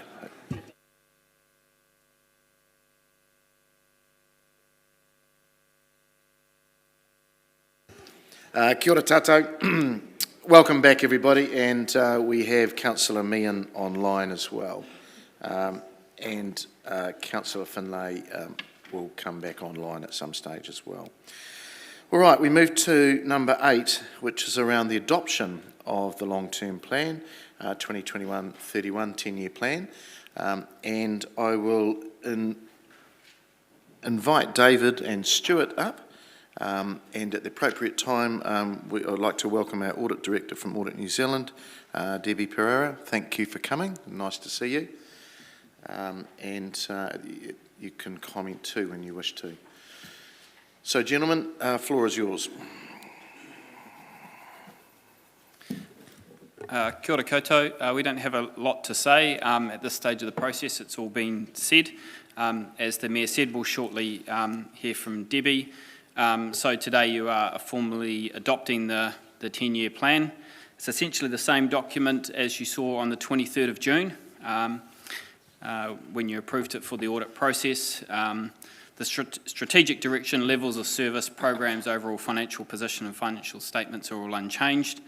Following the audit, we have clarified that our goals and strategies are for the purposes of the LGA, the community outcomes. We've made a number of adjustments to some financial errors and typos. And I guess, the one reflection, or key reflection is, the assumption that we were unable to make regarding the future of the Three Waters, as of last week, we're now seeing some more certainty around those changes. So coming into year 4 of the LTP, by that time, we'd expect to have some more certainty. Yeah, I'll just quickly make a couple of comments, and I may be stealing the auditor's thunder slightly, but there's a couple of things that we're asking for today that we haven't really discussed before, and just thought now's probably an appropriate time to bring them up. One is that, it is inconsistent with the financial strategy. There is borrowing beyond our ability to borrow within the plan, and that's okay. We've intentionally done that, but we do need you to, approve a resolution saying that you've agreed to do that. It's a administrative task. And the other is just acknowledging that today is the 7th of July and we were supposed to approve this by the 30th of June. Again, that's intentional and not a problem, and that's disclosed within the document itself, but forms part of the auditor report as well. So with that said, I've potentially stolen some of Debbie's thunder, but we'll bring her up. And, she's got some comments. Gentlemen, if you just want to move to the side if there's any questions, and we've got Councillor Meehan's seat there as well.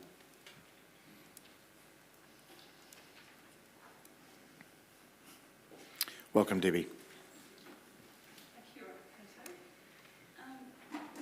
Thank you. Thank you. So this is always the good part of the LTP is the adoption after a lot of hard work by a lot of people, and yourselves as council, I know, have had a lot of workshops to get to the position that you are at today, and I know that a lot of thought has gone into your approach, so I do appreciate that. I also just wanted to acknowledge the staff as well. It can be quite an intense process with an audit as well as coming up with the document, and there has been some really good engagement, probably meetings right back at the beginning of, end of 2019 was when we very first started engaging. So I do know that there is a lot of effort to get to this point. So I am in the position to issue my audit opinion. The long-term plan itself, the purpose of the long-term plan under the Local Government Act is to provide an effective basis for decision-making over the 10-year period, and it also acts as an accountability tool. So it'll be 2022 annual report will be reporting back against your long-term plan. Council has made the decision, and I do fully understand the decision around the fact that we've got Three Waters and the uncertainties around that. However, you do have a big decision to make around your wastewater treatment plant. The decision has been made that you will not follow your financial strategy, And so as a result, I've got an adverse opinion today, which basically says that the plan does not provide an effective basis. However, the details of the plan, of my opinion, really goes into year 4 and year 5. So for the first 3 years of the plan, you're in accordance with your financial strategy, you're able to borrow. It's when you get to year 4 that you end up with being outside of your own policies, which is a decision council can make. It doesn't mean that it's not financially sustainable. It's year 5 that you do run into trouble where potentially you might not be able to get lending. You have actually disclosed that yourselves within your document. So page 144 and page 151 of the document that I've got in front of me, you do acknowledge that, so I just make reference to that. Three other areas that I make reference to in my opinion. One is around the disclosures required by the Local Government Financial Reporting and Prudence Regulations. And effectively what I'm saying there is that your disclosures within your report is accurate based on the information that you've got. Obviously we've put an adverse opinion over that information, but the calculations themselves are accurately reflected. I've also included 2 what we call emphasis of matter, which is referring to disclosures that you've made in your report. The first one being over the uncertainties of the Three Waters reforms, and that is a significant issue for every council. And you've had to treat the annual report as if you are, the long-term plan as if you're going to continue, but we know that there's some big decisions to be made very shortly. And the second emphasis of the matter is just around the breach of the statutory timeframe. So the legislation says to adopt by the beginning of the plan, which would be the 1st of July, and it's the 7th of July, so you're not too far out, but I'm just making that reference to your own disclosures. But happy to have any questions or comments. Thank you, Debbie. I've got a couple. The breach in the timeframe, I understand, was with staffing at your office. No, so it wasn't with staffing at our office. It was the work that needed to be done to get the audit opinion through. So you've had no staffing shortages? We do. Yes, we do. We do have some staffing shortages. So there is that side of it, but it's also working with council to make sure that the disclosures that are in the account or in the long-term plan are correct. So are other councils outside this timeframe as well? Yes, I think there's about 10 or 12 outside this timeframe. Around this central region? Yes, there is. Yes. Yep. Also, you do know that there has been some government announcements around Three Waters. Yes. This doesn't seem to be mentioned anywhere in your report. In my audit opinion? Yeah. No, so in my opinion, it's really referring to your disclosures within here. So yes, I am aware that there are some announcements and that there's some decisions to be made. Yep. Or have been made. Yep. So you're not going to mention that in your report? Well, you've mentioned it in your long-term plan, and so I'm just referring it to your own disclosures. Okay. All right, Councillor Naylor. Thank you. I'm just wondering, page 8 on our long-term plan that says auditor's report is blank, and so is your report, and I'm not sure what the Mayor's looking at, but I didn't receive any documentation about the auditor's report today. So is it just a verbal report only? So we have got a written report. It probably just needs to be circulated. Where would I find that, Mr Mayor? I got handed it here this morning. And for the rest of us, where would we find it? I don't know. It just got staff. I think I'm not sure if other elected members have that, but I think it would be useful to have that rather than just a verbal report. I've just read a couple of sections of it. I was just trying to find where the Three Waters decisions were mentioned, and they weren't. That's all. Page 2. We'll get that circulated now. We just received that this morning. Okay, thank you. I just have a couple more questions, if that's all right. Just looking at page 154 and 155 of our plan, outlines the planned capital expenditure and has got the graphs there for our debt and borrowing. So looking at the, I'm not sure, have you got that in front of you? So looking at the bottom left-hand side of page 155 on the net debt to revenue graph, shows that we hit our limit at year 3. A lot of the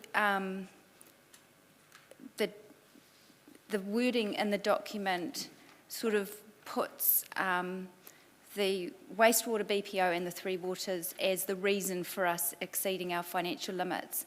Do you think that's a fair statement, given that most of the costs related to the BPO sit in year 4, 5 and 6? Yeah, so if you take out the wastewater treatment plant, you do start to breach your own limits without that. A big portion of it is because of that in the outer years, but you do start to breach prior to, if we excluded that. Yeah. Yeah, so I'm aware of that. So, so given that, we would still exceed our limits without wastewater. Do you think it's reasonable, the explanations that are provided within here that often seem to just refer to wastewater when we're talking about exceeding our financial limits? So without the wastewater treatment plant, you would breach your limits, but you wouldn't breach your ability to borrow. And so it's really the ability to borrow that is causing the adverse opinion, because you don't have a way of funding beyond year 5. Okay, that's very helpful, thank you. Mr. Mayor, will we have the opportunity to look at this report, or are we just voting on it without having had the opportunity to read it? We're not voting on the audit report. We're voting on the plan that includes the audit report, I thought, but I'll just leave that for now. I would have expected that anything that information that replies to decisions that we're making would be provided in time for us to. Well, it's only a page, so if you want to get it and read it. I'll have a read, thank you. Yeah. So can the officer comment? Yeah, I guess my comment is this was only received by me this morning, so it's all a little bit later. But we've been advising you of what to expect for some time now, and it is the auditor's report. You don't have a say on this report. This is Debbie's report. Yeah, and it's nothing that you haven't commented and heard it before. So, Councillor Johnson. Thanks, Mr. Mayor. Just a question for Stuart and David, I suppose. Why are we late to approving the long-term plan?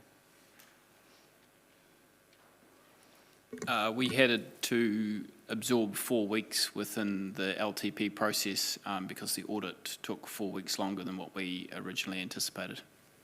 Thank you. All right. Thank you. Thanks. Oh, no, one more sneaked in. Councillor Barrett. Thank you, Mr. Mayor. Just to follow up on that response then, David, what was that original anticipation informed by? The original date we were anticipating approving the plan. Yeah, so as I understood your last answer, it took 4 weeks longer than anticipated. I wanted to know how we arrived at that sense of anticipation. Was that sort of what it had taken in prior years? So we'd been engaging with Audit New Zealand and based on some previous assumptions, but it was only when we were a reasonable way through the process that we discovered that Audit New Zealand was going to require the plan for 4 weeks longer than they would typically require. Great. Thank you for clarifying that. All right. Thank you to the officers and to Debbie. Thank you for coming and speaking. So, councillors, we have 5 resolutions there. I'll go through the first 2. It's around the adoption of the long-term plan, our 10-year plan 2021 to 31. The council resolves that the long-term plan 2021-31 10-year plan including the financial and infrastructure strategies as updated from the Committee of Council meeting of the 23rd of June 2021 be adopted.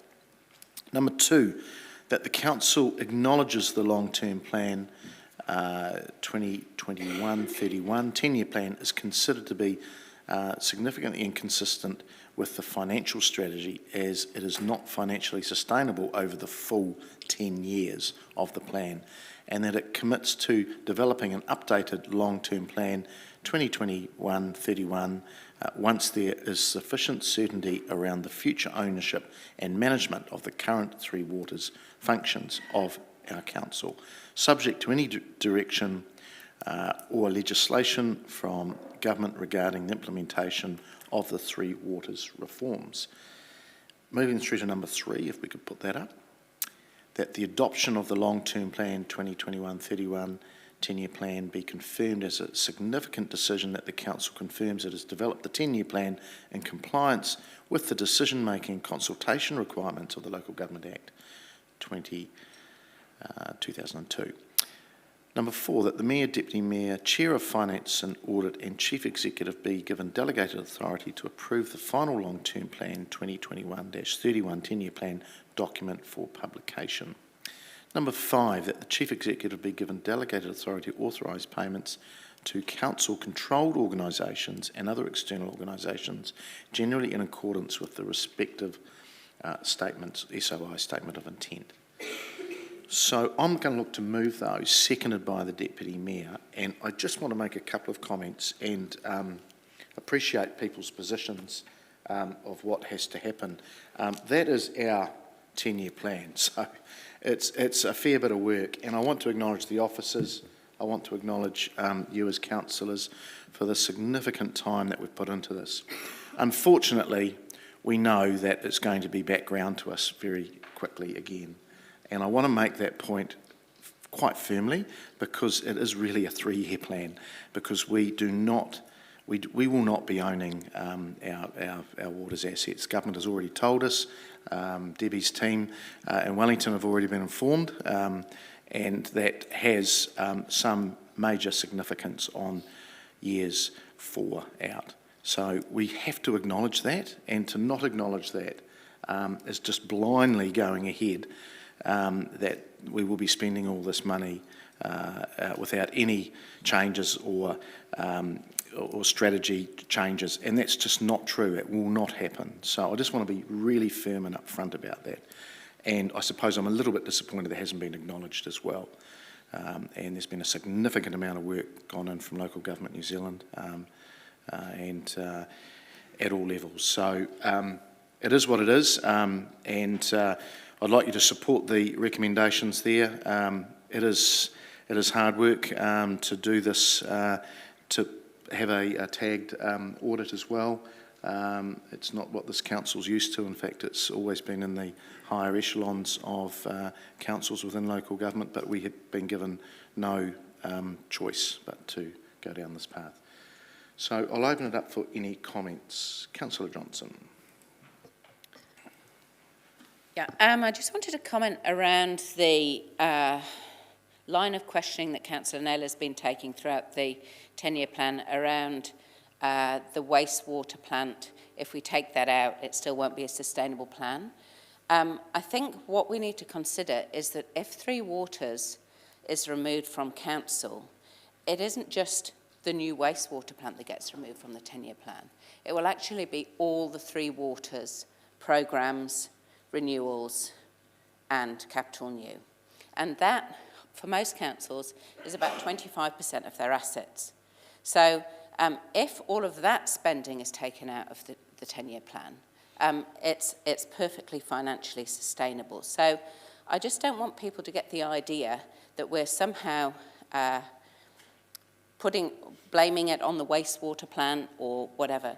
It's not about that. What this is about is that if we were to produce a 10-year plan that was financially sustainable, we'd have had to cut significantly levels of service and programmes for renewals and programmes for new builds for the whole community.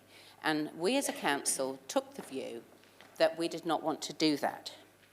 If in the very unlikely, as it seems now, in the very unlikely occasion that the Three Waters assets remains with us, we can perfectly well review the 10-year plan and produce a financially sustainable option. But what we've done for now is worked on the first 3 years to make them financially sustainable. And by then, we will have some security in knowing what the government is doing around the Three Waters assets, and then we can revise our 10-year plan. So I'm not really persuaded by the arguments that we're trying to somehow cover it up by saying we've got a wastewater plant and that's all the cause of our problems. It's not that. It's the level of renewals that we need to make for our assets across the board. And I actually don't think that we'd be being at all responsible if we cut back on those renewals, because they are vitally important. Our infrastructure renewals are important, not only in waters but in all areas. And you know, you only have to take a look across the country to see what happens if you don't spend enough on your renewals. So, you know, I understand that Audit New Zealand need to give their opinion, and we need to receive it. But that doesn't mean that we haven't given significant thought and consideration to how we plan this 10-year plan. We certainly have. And I'm confident that once we know what's happening with Three Waters, we'll be in a much better position to produce a sustainable plan. Thank you. Councillor Naylor. Thank you, Mr Mayor. Yep, I do acknowledge the comments that have been made, but do have quite a different view. I'm absolutely supportive of the maintenance and renewals as well, because I think we do need to look after our assets. In actual fact, the Mayor has said that this is really a 3-year plan. If we look at the first 3 years of this plan, it's the capital new and it's the increase in operational expenses that actually takes us right up to our limits. And I think that's actually quite irresponsible. I think the piece of the information that's really missing here is that when Three Waters is taken from us and given to another entity, our ratepayers still have to pay for that just by through a different bill. So it's easy for us to say, oh, once that gets taken from us, the books will look fine. But I think it's actually our responsibility to consider our community and the costs that they will have to pay in the bigger picture, not just to the rates bill of Palmerston North City Council. I think that if we look at the 237 million of new capital that's included in our plan over the next 3 years, that is all optional. That's not counting any of the renewals. That 237 million new capital increases our debt by 160 million. It essentially doubles our debt, and that is what is causing us to reach our limits in 3 years' time. My interest is about us working within our financial limits, but it's also about looking at what our community can afford. And at the moment, I don't think this plan represents a plan that has prioritised appropriately to consider affordability for our community. So I'm disappointed to have to vote against this and ask Mr Mayor that you would separate the first recommendation out from the rest. Obviously, the auditor's adverse opinion is no surprise to us, and it's what we would have expected. But I think there could have been more that we could have done to work towards trying to operate within the limits that we've set in terms of our own financial strategies. No other comments? Okay, I'll just do a little right of reply on that. Look, I think it is our responsibility. We must keep up with our infrastructure. If we go down this pathway of absolutely creating enough headroom for this wastewater plant, we'll have burst pipes, we'll have broken footpaths, we'll have roads with potholes, we'll have community groups with no funding, there'll be organisations that go bust all around us, and as a city and as people will be, and a community, will be much poorer. So we've made decisions to acknowledge and act on what we can, or what we do know, which is the next 3 years. And we are working within our limits, and it is our responsibility to keep up with infrastructure. I was talking to a former mayor, Sir Brian Elwood, late last week, and Sir Brian said to me, you've got to keep your infrastructure going. It is the basis of local government. It is the roads, it is the rubbish and recycling, it is the footpaths, it is the waters, it is looking after your people. It is having the CCOs. If we were to go down a path of austerity where we just smashed all our grants, cut all our CCOs, how do you think we'd be acting? I think irresponsibly. So I do not want to go down that pathway. So I ask you if you please support this. It is difficult, and I do get that there is some tension there, but we do know that there is some light at the end of this longer tunnel. Thank you. If you could vote, please, on number 1.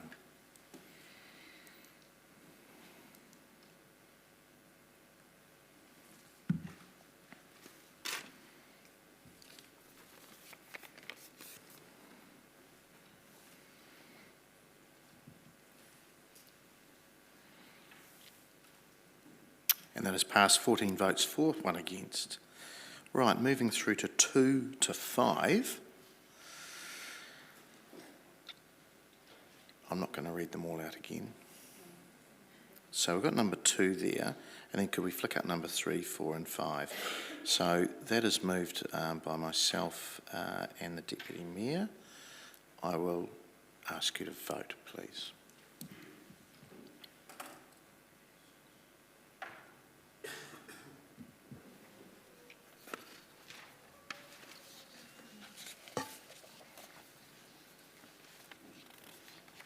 It has passed 15 votes for and none against. Thank you. Right, we move now to number 9 on our order paper. That's the setting of the rates for 2021-22, and there's a memo on page 39. I'll take that as being read unless officers want to speak to that. No? Thank you, Steve. So that's on page 39, councillors. We'll just get that up.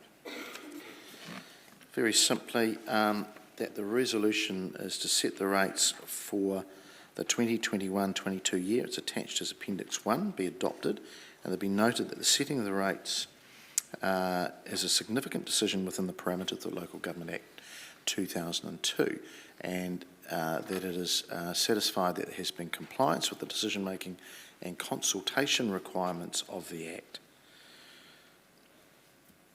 So that's in Appendix 1, which is on page 41 through to 42. So is there any questions of the officers? There being none, I'll look to move those, seconded by the Deputy Mayor.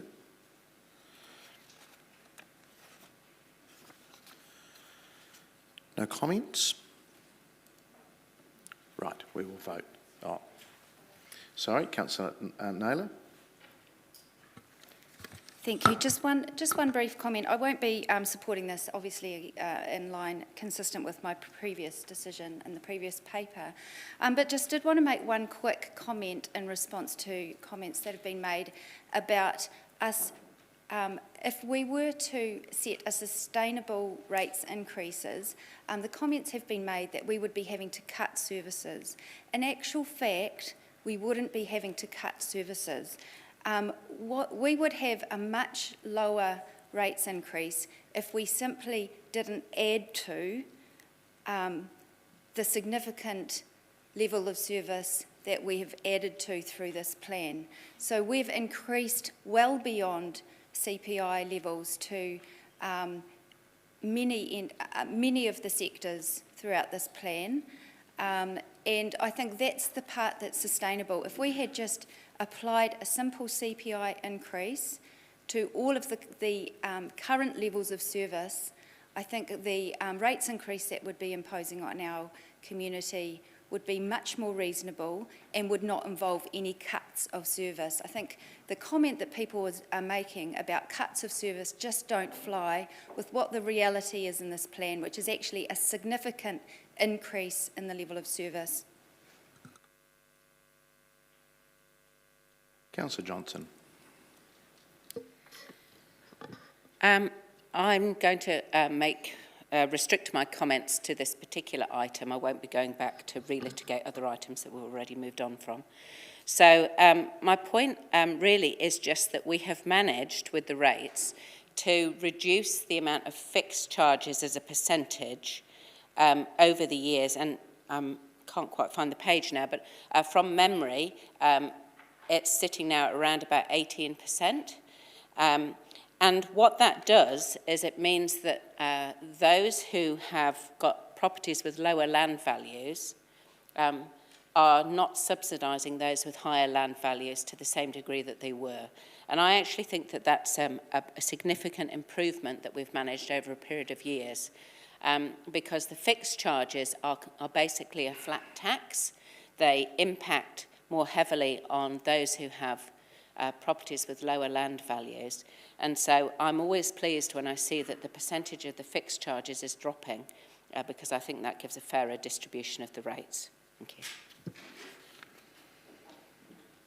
Deputy Mayor. Thank you, Mr Mayor. I wasn't going to comment, but I will just briefly, in light of the first comments that came from Councillor Naylor. I think anything around affordability is very subjective. It is subjective based on people's personal circumstance. There is no measure given to us in local government that says X percentage or this particular dollar figure is affordable for our community. It's all based on personal circumstances. It is misleading to say that if we had a lower rate increase that we wouldn't be cutting levels of service. The reality is that we had a significant additional investment required in some particular areas, especially around infrastructure. We know that to maintain levels of service, it's at least a percentage alone just for that. And so if we're starting at the beginning and saying just to continue what we're currently doing, the cost of doing that is a couple of percent alone, plus requiring additional infrastructure just to keep up with some of our assets, again, bumps that up. So actually, I think that the initial comments made were misleading, and actually the rates that we have set are very fair. There are huge levels of investment and increases in particular areas that affect vulnerable members of our community that we are investing in, and so I am very happy to support the resolution to set the rates as proposed today. Councillor Dingwell. Thank you, Mr Mayor. I'm actually quite happy to support this one today, and I just wanted to make a couple of comments on it because I didn't actually comment on it last time because I wasn't here for that last meeting. But I was one of the councillors who voted to have a 1.95% rates increase during our annual budgets last year.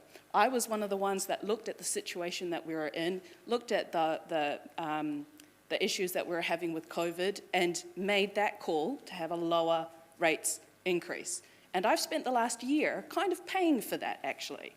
I've spent the last year realising what that kind of a decision does to this council and this organisation and the way that we can actually do things, particularly in the area of trying to fulfil our eco-strategy goals. Like in that particular area, it was very hard for our council to do anything because they didn't have the money to do it. And that was a decision that we made at the time. So when we're looking at this decision and this long-term plan and these rates, yes, they have gone up, but they've gone up because of the decisions we made last year, and they've also gone up because we asked the community what they thought, and they came and told us. We had 700 submissions saying they wanted this, and that added to it. So we've now got really awesome things in there, like doubling our social housing, like, you know, having a low carbon fund. I mean, I printed out a whole page of really cool things that we did that was in direct response to the submissions that we got from the community. So these rates are actually here because the community wants it, needs it, and, you know, it's one of these things that needs to happen. And if we keep cutting the rates, we will never get any of this progress happening. We will never fulfill our goals, and it's just time that we did it. Councillor Beattie. Thank you, Mr Mayor. I certainly will be supporting this. Most of the comments have been said, but I do need to say that I wish it was as easy just to go for a CPI increase over 10 years. But then you have to take into considerations like what do you do with the $500,000 a year that we're not getting from the airport? What do we do about the 30% and up to half, 50% increases on the infrastructure costs like the dog pound, and that was new regulations that suddenly come out of left field that we didn't know suddenly that we've got to do. So I can keep going through that plan, which we did. We spent hundreds of hours going through that plan, and this is our collective. So for one person has their comment, so I'll say no more. Councillor Barrett. Thank you, Mr Mayor, for the opportunity to join the conversation. To me, I suppose, reflecting on the point of debate around the appropriateness of these rates, and I do find a certain irony that in this moment there might be arguments to artificially suppress the levels of investment that are needed in this community. And I say that because we're actually at a moment where Three Waters are on the verge of getting taken off communities because of systemic, insufficient investment. If we continue that strategy as a council, there will be another carve in the future because of insufficient systemic investment into the infrastructure that we need. This is the right plan. It's got the sort of response we need to a housing crisis in it. It's beginning to respond to a climate crisis. It is the direction we need to go as council. All right, just as right a reply, look, I agree with the last speaker in terms of underinvestment, and we can all talk to our own brethren about keeping the rates really, really low and get the Facebook posts and everything else, everyone loves us, but actually it's artificial. It's absolutely artificial. Now, we kept the rates artificially low last year to support our community at 1.9. Now, to think that we're just going to do that again this year, and as Councillor Beattie said, with the massive increases that are happening all around us, I think we're just kidding ourselves. We really are. Nobody likes to raise rates. I mean, it is a very unpopular decision, but actually sometimes you've got to pay the piper, and I think we've got to do that now. Also, the city's growing. We're not the same as we were even a year ago, let alone 2, 3, 4 years ago. So that means we do have to increase levels of service. Otherwise, we are effectively cutting them. So, councillors, I think I'm speaking to the converted, or most of the converted, and please, if you could support this.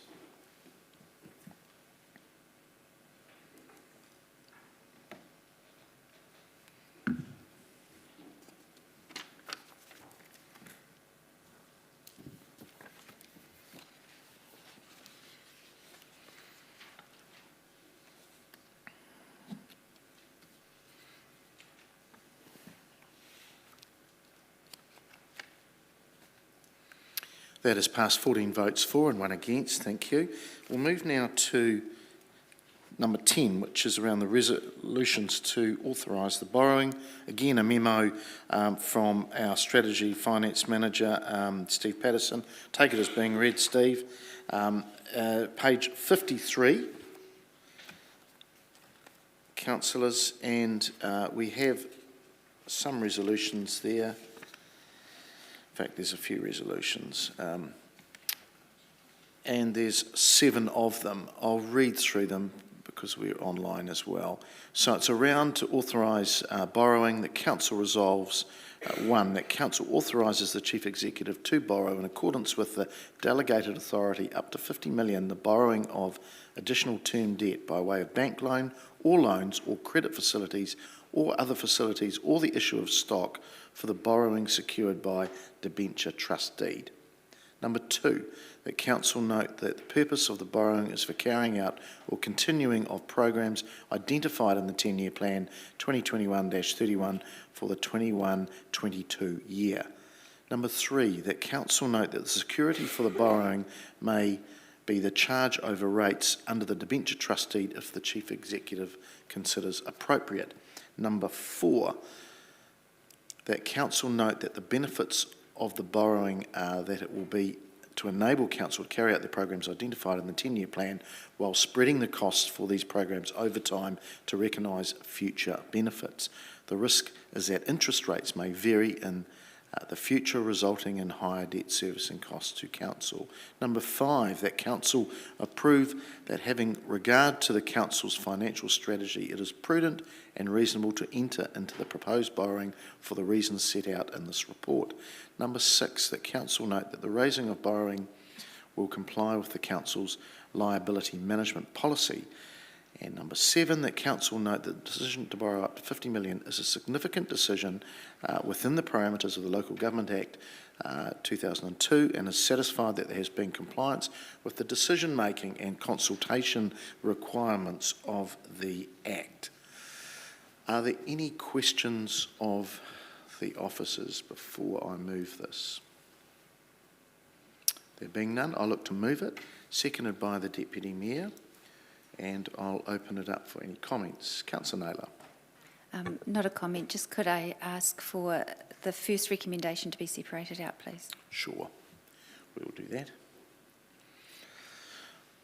Okay, a significant set of resolutions to pass, councillors, but as we've just approved our LTP plan, this is what you call the second leg of the double.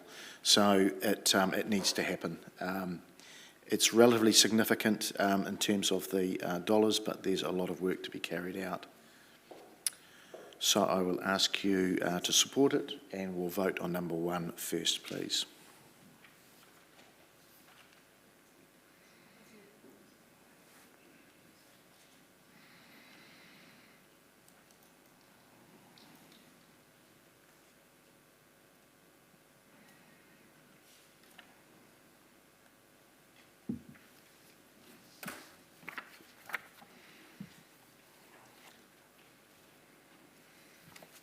It's passed 14 votes for and 1 against.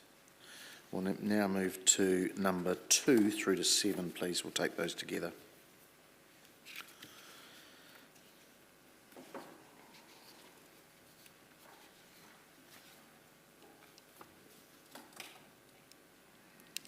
Mr Mayor, does Councillor Naylor want to have item 5 taken separately? I'm unsure.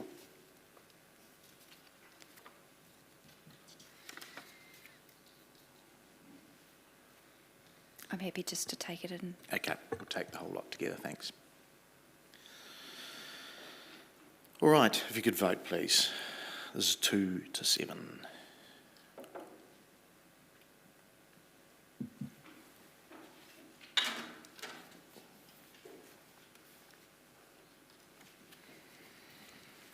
It's passed 15 votes for and none against. Thank you. Right, we move to number 11 on our order paper, and this is around the Tamakuku Terrace 6 monthly update.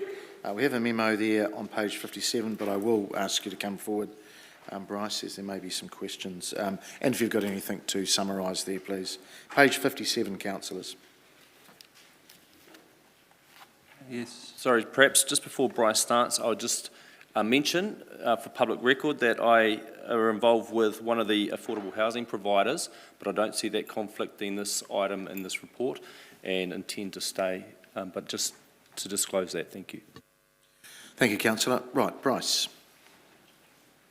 Yes, good morning, councillors. I'll relatively take it as read, but given this was from the May progress update for the project, I thought I'd just give a quick update to a couple of the timelines and clauses.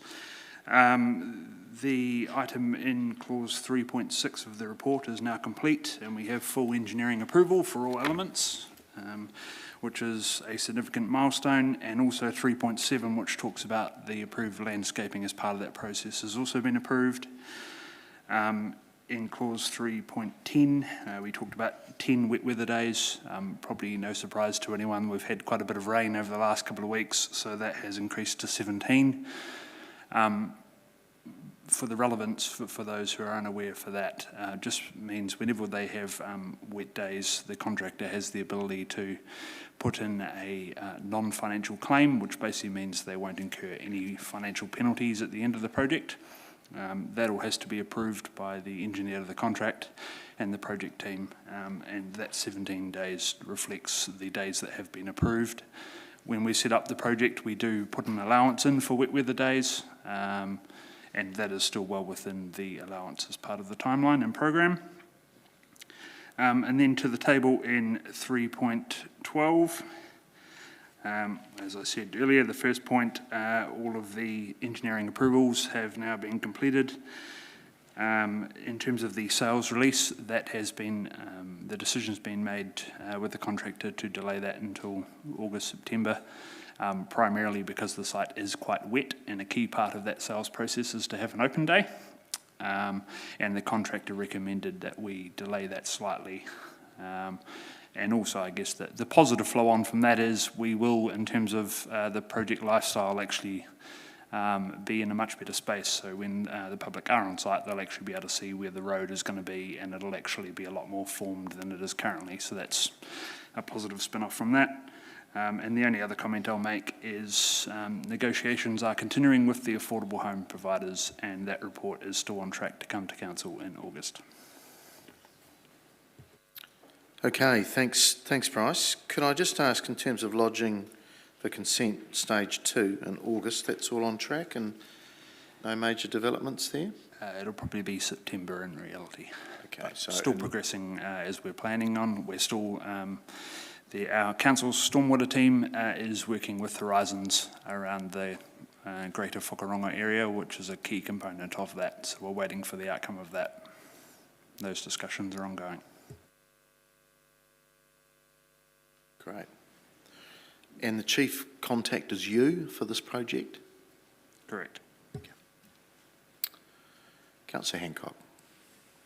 Thanks, Mr Mayor. Sorry, Bryce, just on paragraph 3.16, the website has been updated and will be completed in May. Is that just an EOI, expression of interest portal, or is there more to it coming?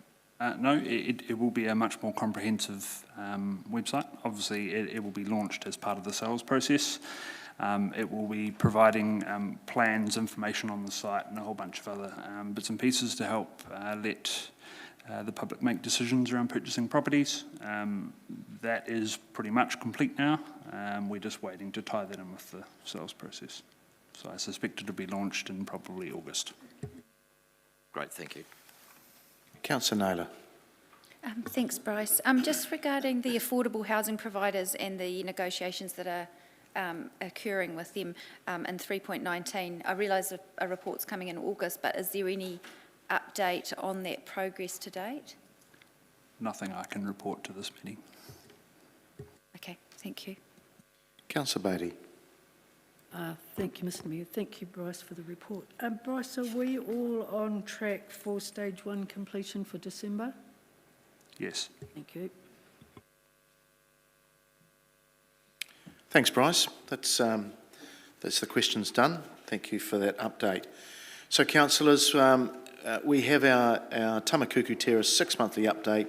Council resolves that the memo titled Tamakuku Terrace 6-monthly update presented to Council on the 7th of July 2021 be received for information.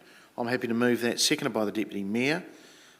Just would like to comment that, Bryce, these sections can't come soon enough.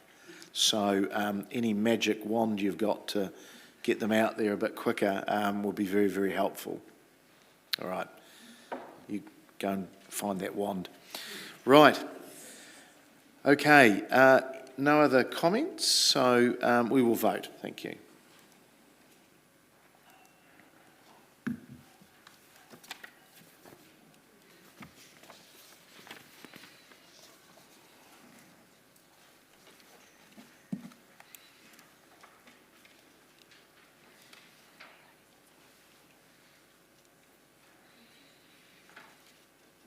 That has passed 14 votes for and none against. Okay, we're looking at number 12 now, which is a memo from Hannah, our governance manager around alteration of resolution, a change of date for our September 2021 council meeting. It's page 63. I'll take it as being read and noted, and it's around the alteration or change of date for the September meeting, that Council resolves that Council alter Resolution 3 of Clause 47-21 to read the Council schedule a meeting for 9 a.m. 21st September 2021 to hear submitters wishing to be heard on the 2021 representation review. I'll look to move that, seconded by Deputy Mayor. Open it up for any comments. Councillor Johnson. I'm just checking the date, but it was going to be a Thursday and it's now been moved to a Tuesday, is that correct? Yeah, okay. I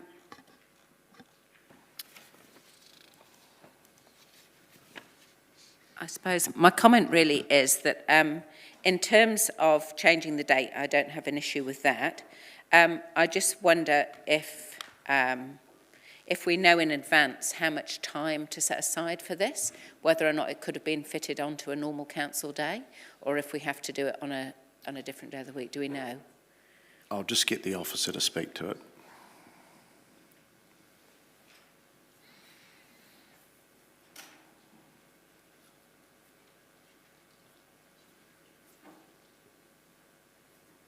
To answer your question, Councillor Johnson, the legislation in the Local Electoral Act sets out a very particular time frame for the date from when the consultation closes to when we have to have made the next decision. It's 6 weeks, so it doesn't fit with our normal council timeframes, which is why we had scheduled that extra meeting. Thank you. That explains it. All right, councillors, we will vote, please.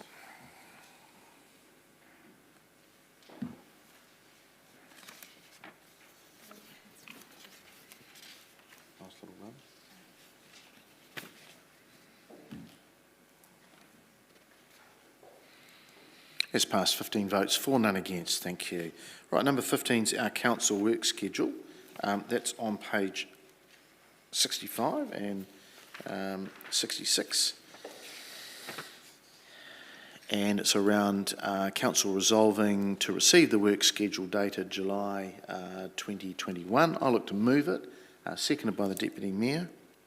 I'll just make a comment that it's good to see remits received from number 7 around for next year, remits received from other territorial authorities, having them discussed properly around the council table. I've always found LGNZ's process and other councils' process of just firing them out to you willy-nilly is a bit ad hoc, especially when we do want to get support not only for ours but also support our colleagues around the local government table. And interesting to note that where 2 of our remits, which are going to be discussed at Council in the next couple of weeks, seem to be getting a little bit of traction around with other councils. So good to see that on the work schedule. So being no other comments, I'll ask you to vote, please.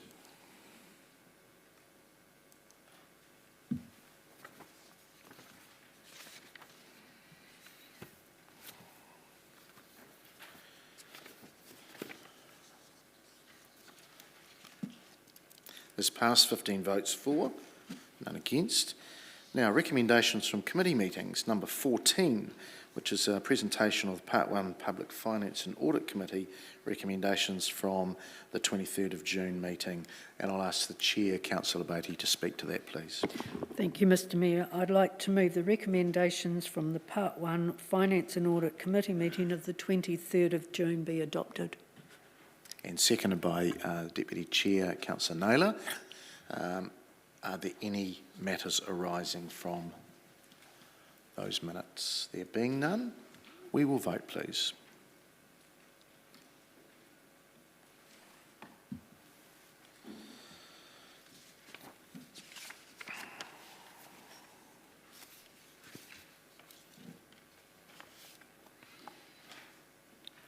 Okay, that has passed, 14 votes for and 1 against.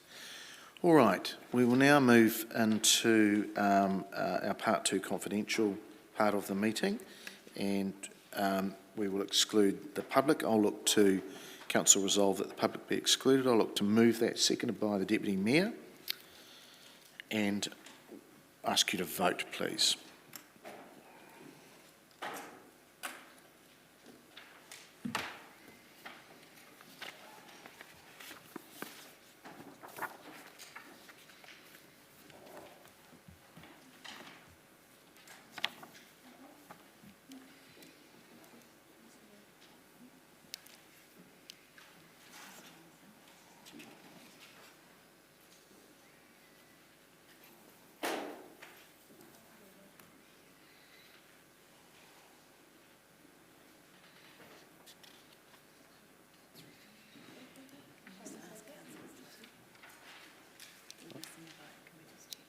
Has everyone voted?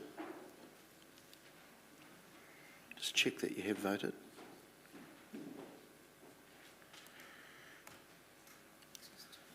We'll just wait till the media leave.